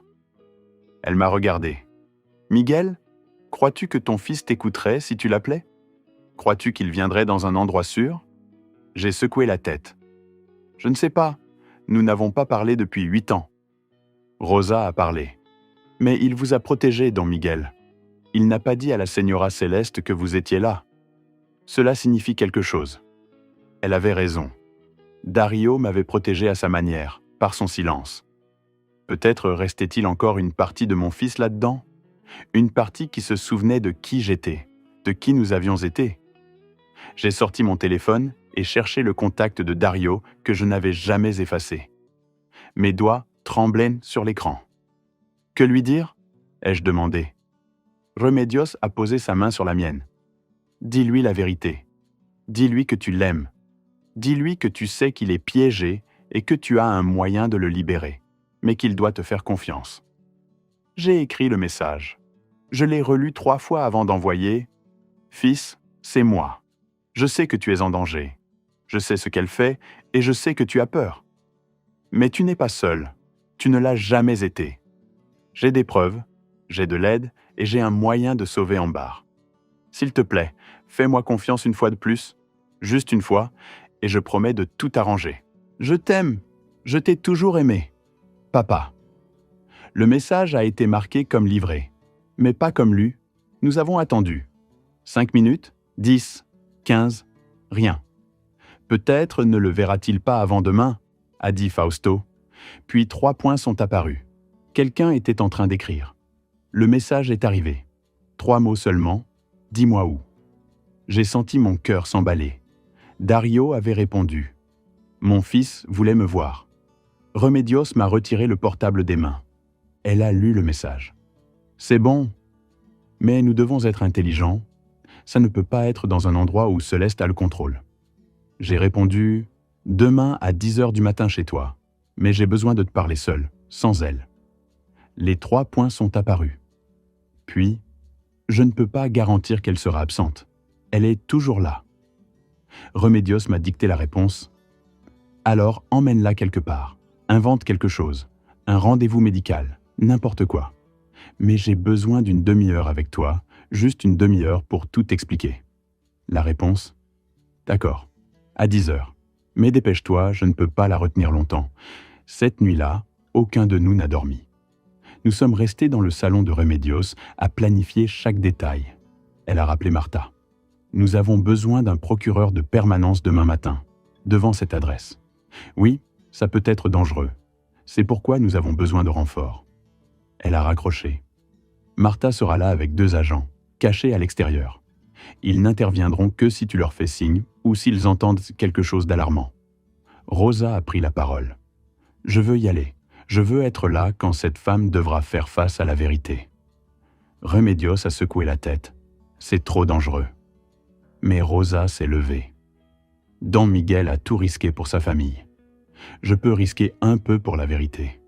J'ai vu des choses, je sais des choses, et je peux témoigner. Fausto a pris la même position. J'y vais aussi. Cette femme m'a tout pris. Je veux la voir tomber. Le vendredi à 9h du matin, nous étions tous prêts. Remedios avait préparé du café et des toasts que personne n'a mangé. J'avais mis la même chemise bleue que le premier jour, celle que Dario m'avait offerte, celle qui sentait l'espoir. Nous sommes partis dans 2 voitures. Martha était déjà là dans une voiture banalisée avec 2 agents en civil. Elle est descendue quand elle nous a vus arriver. C'était une femme d'une 50aine d'années, sérieuse, au regard sévère. « Miguel Romero ?» J'ai hoché la tête. « Montrez-moi les preuves. » Je lui ai donné mon portable. Elle a examiné rapidement les photos. Son expression n'a pas changé. « C'est suffisant pour ouvrir une enquête formelle et probablement pour un mandat d'arrêt. Mais j'ai besoin que vous confirmiez certains détails à l'intérieur. Pouvez-vous le faire ?» J'ai hoché la tête. « Et si elle devient violente ?» ai-je demandé. Martha a touché son insigne à sa ceinture. Elle était armée. Je serai à 20 mètres. Si elle crie, j'entre. J'ai marché seul vers la maison. Les jambes tremblaient, mais j'ai continué. Rosa et Fausto sont restés dans la voiture avec Remedios. Martha et les agents se sont postés derrière des buissons, avec vue sur la maison. Je suis arrivé à la porte, j'ai respiré profondément, j'ai sonné. Des pas à l'intérieur. La porte s'est ouverte. Et elle était là. Céleste, vêtue de blanc cette fois, les cheveux lâchés, avec un sourire qui n'atteignait pas ses yeux. « Miguel », a-t-elle dit, sa voix comme du miel empoisonné. Quelle surprise. Dario ne m'a pas dit que tu venais. Mensonge. Elle savait que je venais, mais elle jouait la comédie, comme toujours. J'ai besoin de parler à mon fils. Ma voix est sortie plus ferme que je ne l'espérais. Céleste a penché la tête.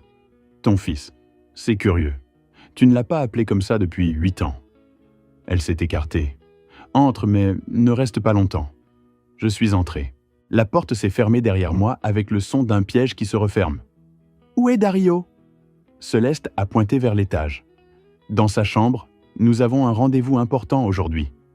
Elle m'a regardé droit dans les yeux. Ou peut-être pensais-tu que nous allions rester ici à attendre que tu fasses quelque chose de stupide ? Elle savait. Elle savait que j'avais les preuves. Je ne sais pas de quoi tu parles, ai-je dit. Elle a ri. Court, froid. S'il te plaît, Miguel, ne m'insulte pas. Je sais que tu étais dans mon sous-sol. Je sais que tu as pris des photos. Et je sais que tu crois pouvoir faire quelque chose avec ça. Elle s'est rapprochée. Ces photos ne prouvent rien. Et si tu t'avisais de les utiliser, je détruirais ton fils. Je lui enlèverais sa fille. Je ruinerais le peu qu'il lui reste. Alors je te suggère de faire demi-tour, de sortir par cette porte et de ne jamais revenir. Je ne partirai pas sans parler à Dario. Céleste a plissé les yeux. Alors tu vas devoir attendre, car je ne bougerai pas d'ici. Céleste, laisse-le entrer. La voix venait du haut des escaliers. Dario se tenait sur la première marche. Il avait l'air terrible, émacié, pâle, des cernes profonds, comme s'il n'avait pas dormi depuis des mois. Il portait une chemise froissée et un jean. Rien de l'homme impeccable que j'avais vu sur les photos. « Dario, ne sois pas ridicule », a dit Céleste. « Tu n'as rien à lui dire. » Dario a descendu une marche de plus. « Si, j'ai des choses à dire, et je vais le faire. » Il y avait quelque chose dans sa voix, de la détermination. Céleste la regardait avec fureur. « Si tu lui parles, tu le regretteras. » Dario s'est arrêté. La peur a traversé son visage. Puis il a tourné son regard vers moi et quelque chose a changé. « Je regrette déjà beaucoup de choses, » a-t-il dit. « Une de plus ne fera pas de différence. » Il a descendu complètement les escaliers. Il se tenait devant moi à 1 mètre de distance. 8 ans de silence entre nous. 8 ans de douleur. 8 ans de mensonges. « Bonjour, papa, » a-t-il dit. Sa voix s'est brisée sur le dernier mot. « Bonjour, mon fils, » ai-je répondu. « J'ai besoin que tu me regardes dans les yeux et que tu me dises une seule chose. » Dario a levé les yeux, les mêmes yeux que quand il était enfant, triste, perdu. « Crois-tu vraiment que je ne t'ai jamais aimé ? Crois-tu vraiment que j'ai choisi le travail plutôt que toi, plutôt que ta maman, plutôt que notre famille ?» Dario a ouvert la bouche, l'a refermée. Il a regardé Céleste, puis moi. « Papa, ce n'est pas le moment. » Je l'ai interrompu. « Réponds-moi, Dario. Après tout ce temps, après 8 ans de silence, je mérite une réponse. » Ses yeux se sont remplis de larmes. « Je ne sais pas quoi croire, » a-t-il crié. Sa voix sonnait brisée, désespérée. « Elle m'a dit que tu avais choisi le travail plutôt que nous, que maman avait souffert seule pendant que tu travaillais, que tu ne m'avais jamais cherché quand je suis parti, que je ne t'avais jamais assez importé. » J'ai sorti mon téléphone et ouvert ma boîte de messages. La conversation avec Dario, que je n'avais jamais effacés. Des centaines de messages, tous envoyés, aucun lu, aucun auquel on avait répondu. Je le lui ai montré. Regarde la date du premier message, 3 jours après que nous ayons cessé de nous parler. Et regarde le dernier, il y a 2 semaines. 8 ans de messages, Dario. 8 ans à te demander pardon, à te supplier de me parler, à te dire que je t'aimais. Et tu sais quoi? Aucun de ces messages n'a jamais été lu, parce que tu ne les as jamais vus. Dario a saisi mon téléphone, a commencé à lire. Son visage est devenu blanc. Non, ce n'est pas possible. Je n'ai jamais reçu ces messages. Je vérifiais mon téléphone tous les jours. Il s'est tourné vers Céleste. Qu'est-ce que cela signifie? Céleste a croisé les bras. Ce sont des faux. N'importe qui peut modifier des captures d'écran.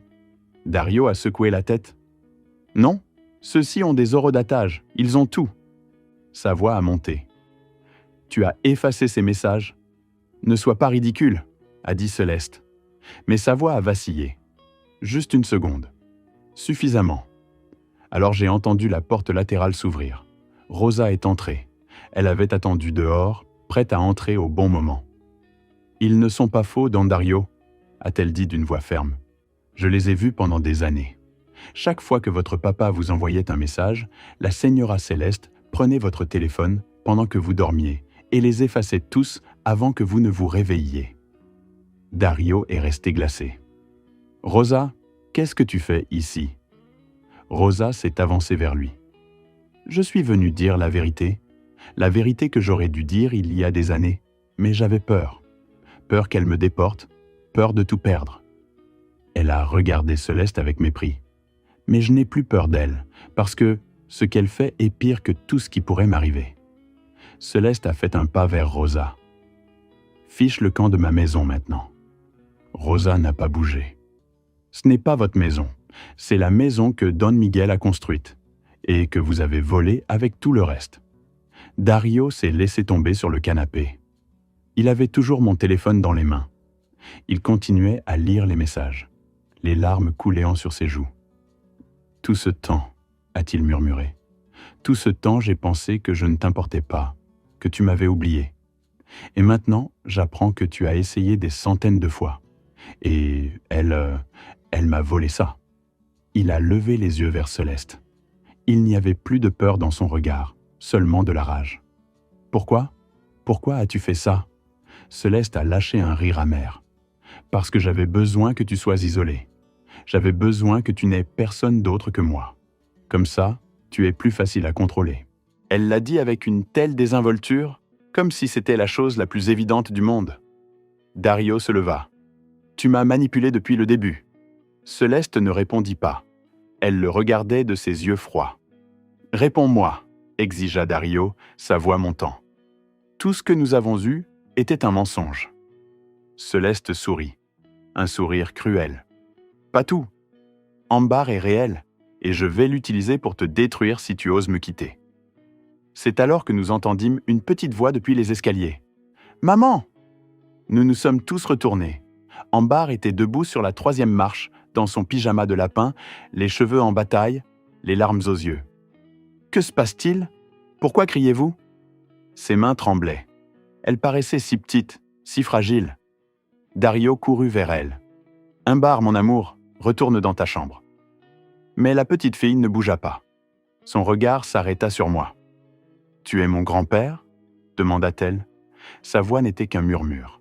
« Le vrai grand-père » Je sentis le monde s'arrêter. C'était la première fois que ma petite fille me parlait, la première fois qu'elle me reconnaissait comme son grand-père. « Oui, » réussis-je à dire, « je suis ton grand-père. » Ambar descendit une marche. « Maman a dit que tu étais méchant, que tu ne nous avais jamais aimés, que c'est pour ça que tu ne venais jamais. » Avant que je ne puisse répondre, Céleste attrapa Ambar par le bras. Fort, trop fort. La petite fille cria de douleur. « Allons-y !» lui dit Céleste. Mais Ambar se dégagea avec force et courut. Elle courut vers moi, s'accrocha à mes jambes et cria « Je ne veux pas partir, je ne veux pas partir avec elle. » Céleste resta figée. Pour la première fois depuis que je la connaissais, je vis de la panique dans ses yeux. Une vraie panique. La petite fille, son arme la plus puissante, venait de se retourner contre elle. « Ambar, lâche cet homme tout de suite », ordonna Céleste. Sa voix n'était plus douce, elle était dure, menaçante. Mais Ambar ne fit que me serrer plus fort. « Non », dit la petite fille. Sa voix était petite mais ferme. « Tu m'as menti. Tu m'as dit que mon grand-père ne m'aimait pas. Mais lui, il m'aime, je peux le sentir. » La porte principale s'ouvrit brusquement. Martha entra avec les 2 agents. « Céleste Montero, » dit-elle en montrant sa plaque. « Nous avons un mandat pour vous interroger sur de multiples cas de fraude. Vous devez venir avec nous. » Céleste pâlit. « C'est ridicule. Vous ne pouvez pas entrer comme ça chez moi. » Martha sourit sans humour. « Nous avons un mandat signé par un juge il y a 20 minutes et suffisamment de preuves pour procéder à votre arrestation. » Céleste tenta de fuir vers la porte arrière, mais l'un des agents la bloqua. « Ne rendez pas les choses plus difficiles, madame. » Céleste se retourna comme un animal acculé. « C'est ta faute, » me cria-t-elle. « Tout était parfait jusqu'à ce que tu apparaisses. Nous avions tout planifié. » Dario la regardait avec un mélange d'horreur et de tristesse. « Qu'aviez-vous planifié exactement ?» Sa voix semblait morte. Céleste rit, un rire hystérique. « Tu veux savoir ? D'accord. Nous allions faire en sorte que ton père signe comme garant de tes dettes. Ensuite, il allait avoir un accident, une crise cardiaque naturelle. Rien de suspect. Et toi, tu allais tout hériter, et moi, j'allais tout contrôler, comme toujours. » Le silence qui suivit fut sépulcral. Dario porta les mains à sa bouche. « Tu allais faire du mal à mon père, » murmura-t-il. Ce n'était pas une question. C'était une prise de conscience, une horrible prise de conscience. Et moi, j'allais t'aider sans le savoir. Il tomba à genoux. Tout son corps tremblait. Mon Dieu, qu'ai-je fait ? Les agents menottèrent Céleste. Elle continuait à crier, à menacer, mais cela n'avait plus d'importance. Martha s'approcha de moi. « Il y a plus », me dit-elle à voix basse. « Ce matin, un homme s'est présenté au parquet. Tobias Montero, le frère de la suspecte, a apporté d'autres preuves, des documents qu'elle gardait ailleurs, et il est prêt à témoigner contre elle. » Je ressentis un soulagement immense. Tobias avait tenu sa promesse. Remedios entra alors, suivi de Fausto et Rosa. Elle s'approcha de Dario, qui était toujours à genoux sur le sol. « Fils » lui dit-elle d'une voix douce. Dario la regarda sans comprendre. « Mon nom est Remedios Castillo. Je suis avocate et je suis là pour vous aider. » Dario secoua la tête. « Je ne mérite pas d'aide. J'ai fait des choses terribles. » Remedios s'agenouilla à côté de lui. « Je sais, mais je sais aussi que vous avez été manipulé, contrôlé. Votre signature a été falsifiée sur plusieurs documents. Votre épouse vous droguait et vous menaçait de vous enlever votre fille. Vous êtes aussi une victime, Dario, et nous allons le prouver. » Je me suis approché de mon fils. Je me suis agenouillé devant lui malgré la douleur dans mes genoux. Je l'ai pris par les épaules. « Regarde-moi. » Dario a levé les yeux. Les siens étaient rouges, détruits. « J'ai besoin de te raconter quelque chose que j'aurais dû te dire il y a des années.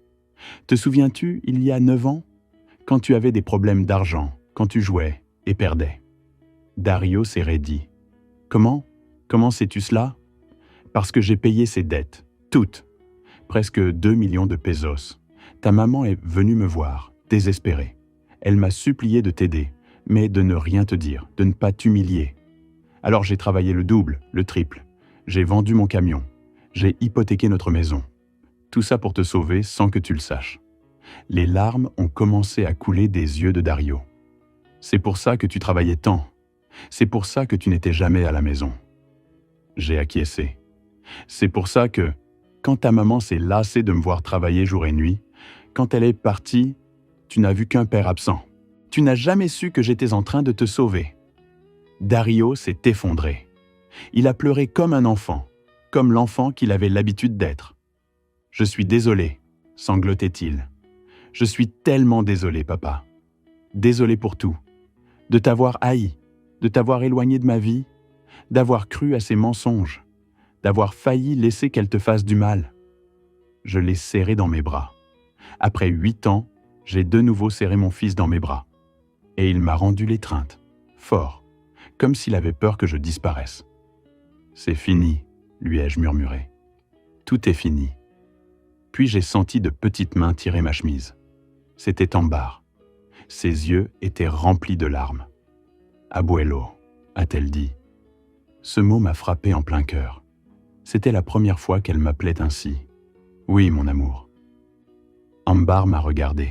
« Pourquoi n'es-tu pas venu avant ? Je t'ai attendu.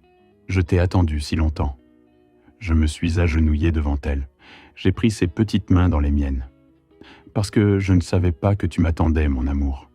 Mais maintenant que je le sais, je ne te laisserai plus jamais seul. Je te le promets. » Ambar m'a serré dans ses bras, et je l'ai serré à mon tour. Ma petite fille. Les jours suivants furent un tourbillon. Céleste fut formellement accusée de fraude multiple, d'extorsion et de tentative d'homicide. Tobias témoigna contre elle, fournissant des documents qui prouvaient des années d'escroquerie. Fausto témoigna également, ainsi que Rosa et d'autres hommes qui avaient été victimes de Céleste et qui avaient enfin trouvé le courage de parler. Le juge refusa la libération sous caution. Céleste resta en détention en attendant son procès. Dario emménagea temporairement chez moi avec Ambar. Remedios nous aida avec toutes les démarches légales, la garde de la petite, la défense de Dario en tant que victime. Ce fut un processus long, douloureux, mais nécessaire. Dario commença une thérapie 2 fois par semaine. Les pilules que Céleste lui donnait l'avaient rendu dépendant. Il dut suivre un traitement de désintoxication. Ce furent des semaines difficiles. Mais j'étais là, chaque jour, chaque nuit, comme j'aurais toujours dû l'être. Rosa reçut une aide juridique pour régulariser sa situation migratoire. Remedios connaissait des avocats spécialisés qui traitèrent son dossier gratuitement. Cela prit des mois, mais Rosa obtint finalement sa résidence légale. Elle pleura de bonheur le jour où elle reçut ses papiers. Fausto commença lui aussi à reconstruire sa vie. Avec les preuves que nous avions, il put poursuivre Céleste au civil. Il récupéra une partie de l'argent qu'il avait perdu. Pas tout, mais suffisamment pour quitter l'appartement misérable où il vivait et en louer un meilleur. Il commença même à renouer avec ses enfants qu'il avait abandonnés. Ce fut lent, mais il y avait de l'espoir. Et l'espoir était tout ce dont nous avions besoin. Quant à moi, je suis redevenu abuelo. Ambar venait chez moi 3 fois par semaine. Je lui apprenais à cuisiner, nous regardions des films ensemble, je lui lisais des histoires avant de dormir quand elle restait la nuit. Toutes ces choses que j'aurais dû faire depuis sa naissance, toutes ces choses qu'on m'avait volées. Mais je ne me suis pas attardé sur l'amertume. Je me suis concentré sur le présent, sur le cadeau de la voir maintenant. 3 mois après l'arrestation de Céleste, nous étions tous dans le salon de ma maison. C'était un dimanche, jour de repas en famille. Dario avait cuisiné. Il apprenait de nouveau à vivre, sans pilule, sans contrôle, sans peur. Rosa était là, avec ses 2 enfants. Fausto avait apporté le dessert. Remedios était assise dans son fauteuil préféré, racontant de mauvaises blagues qui faisaient rire Ambar. Et je regardais tout cela. Je regardais ma famille brisée qui était en train de guérir. Nous n'étions pas parfaits. Dario avait encore de mauvais jours, des jours où la culpabilité l'écrasait, des jours où il ne pouvait pas sortir du lit. Mais j'étais là, lui rappelant qu'il n'était pas seul. Ambar faisait des cauchemars. Elle se réveillait en pleurant, demandant sa maman, et je la serrais dans mes bras en lui expliquant que sa maman était malade, qu'elle avait fait de mauvaises choses, mais que nous l'aimions et que nous allions bien. Finalement, elle comprendrait. Pour l'instant, elle avait seulement besoin de se sentir en sécurité, de se sentir aimée. Le procès de Céleste fut rapide. Avec toutes les preuves, avec tous les témoins, elle n'eut aucune défense. Elle fut condamnée à 20 ans de prison. Quand j'entendis le verdict, je ne ressentis ni joie ni victoire, seulement de la tristesse. Tristesse pour toute la douleur qu'elle avait causée, pour toutes les vies qu'elle avait détruites, pour mon fils qui avait dû vivre avec elle, pour ma petite fille qui avait grandi avec une mère qui ne l'avait jamais vraiment aimée. Dario était présent au procès. Quand Céleste fut condamnée, elle le regarda et lui dit « C'est ta faute. Tout est ta faute. » Dario ne répondit pas. Il se retourna simplement et marcha vers moi. Il me prit la main et nous sortîmes ensemble. Ensemble, comme nous aurions toujours dû l'être. Cette nuit-là, Dario et moi nous sommes assis sur le porche de ma maison, avec du café et un silence confortable entre nous. « Merci », me dit-il soudain. « Merci de ne pas avoir abandonné. Merci d'avoir continué d'essayer, même quand je ne répondais pas. Merci de m'avoir sauvé alors que je ne savais même pas que j'avais besoin d'être sauvé. » Je lui ai serré l'épaule. C'est ce que font les pères, mon fils. Ils n'abandonnent jamais. Aujourd'hui, 6 mois après tout cela, je regarde ma vie et je vois quelque chose que je ne m'attendais pas à voir. La paix. Pas une paix parfaite, mais la paix enfin. Dario a son propre appartement maintenant. Petit, mais le sien. Ambar passe les week-ends avec moi et la semaine avec son papa. Nous avons une routine. Nous avons de la stabilité. Nous avons de l'amour. C'est plus que ce que je pensais que nous aurions quand tout cela a commencé. Parfois, une famille ne se brise pas par manque d'amour. Elle se brise par manque de vérité. Et quand quelqu'un utilise cette fissure pour y injecter du poison, tout est contaminé. Mais j'ai appris quelque chose ces derniers mois. Il n'est jamais trop tard pour se battre pour ceux qu'on aime. Même si tu as 68 ans, même si ton fils t'a haï pendant des années, même si tout semble perdu. Car le véritable amour n'abandonne pas, ne se fatigue pas, ne s'en va pas. Il attend seulement. Il attend le bon moment pour revenir. Et quand il revient, il guérit tout ce que la haine a brisé. Ambar m'a demandé hier, « Papy, est-ce que ça va aller ?» Et je lui ai répondu avec une totale honnêteté, « Oui, mon amour, nous allons déjà bien. » Et toi, as-tu déjà découvert que quelqu'un avait menti sur toi pour te détruire ? Comment as-tu fait face ? As-tu trouvé la force de te battre pour ta vérité ? Si cette histoire t'a touché le cœur, laisse-moi un commentaire ci-dessous en me racontant ton expérience. Laisse un like si tu penses que quelqu'un d'autre a besoin d'entendre cela. Et abonne-toi, car chaque jour je partage des histoires vraies comme celle-ci. Des histoires de douleur, mais aussi d'espoir. Des histoires qui nous rappellent que nous ne sommes jamais seuls dans nos batailles. Merci de m'avoir écouté jusqu'à la fin. À la prochaine histoire. Merci d'avoir écouté mon histoire. Si elle t'a touché, laisse un like. Écris en commentaire ce qui t'a le plus parlé et abonne-toi à la chaîne. Beaucoup d'autres histoires arrivent. Ce n'est pas la fin de la mienne, c'est seulement le début de quelque chose de meilleur.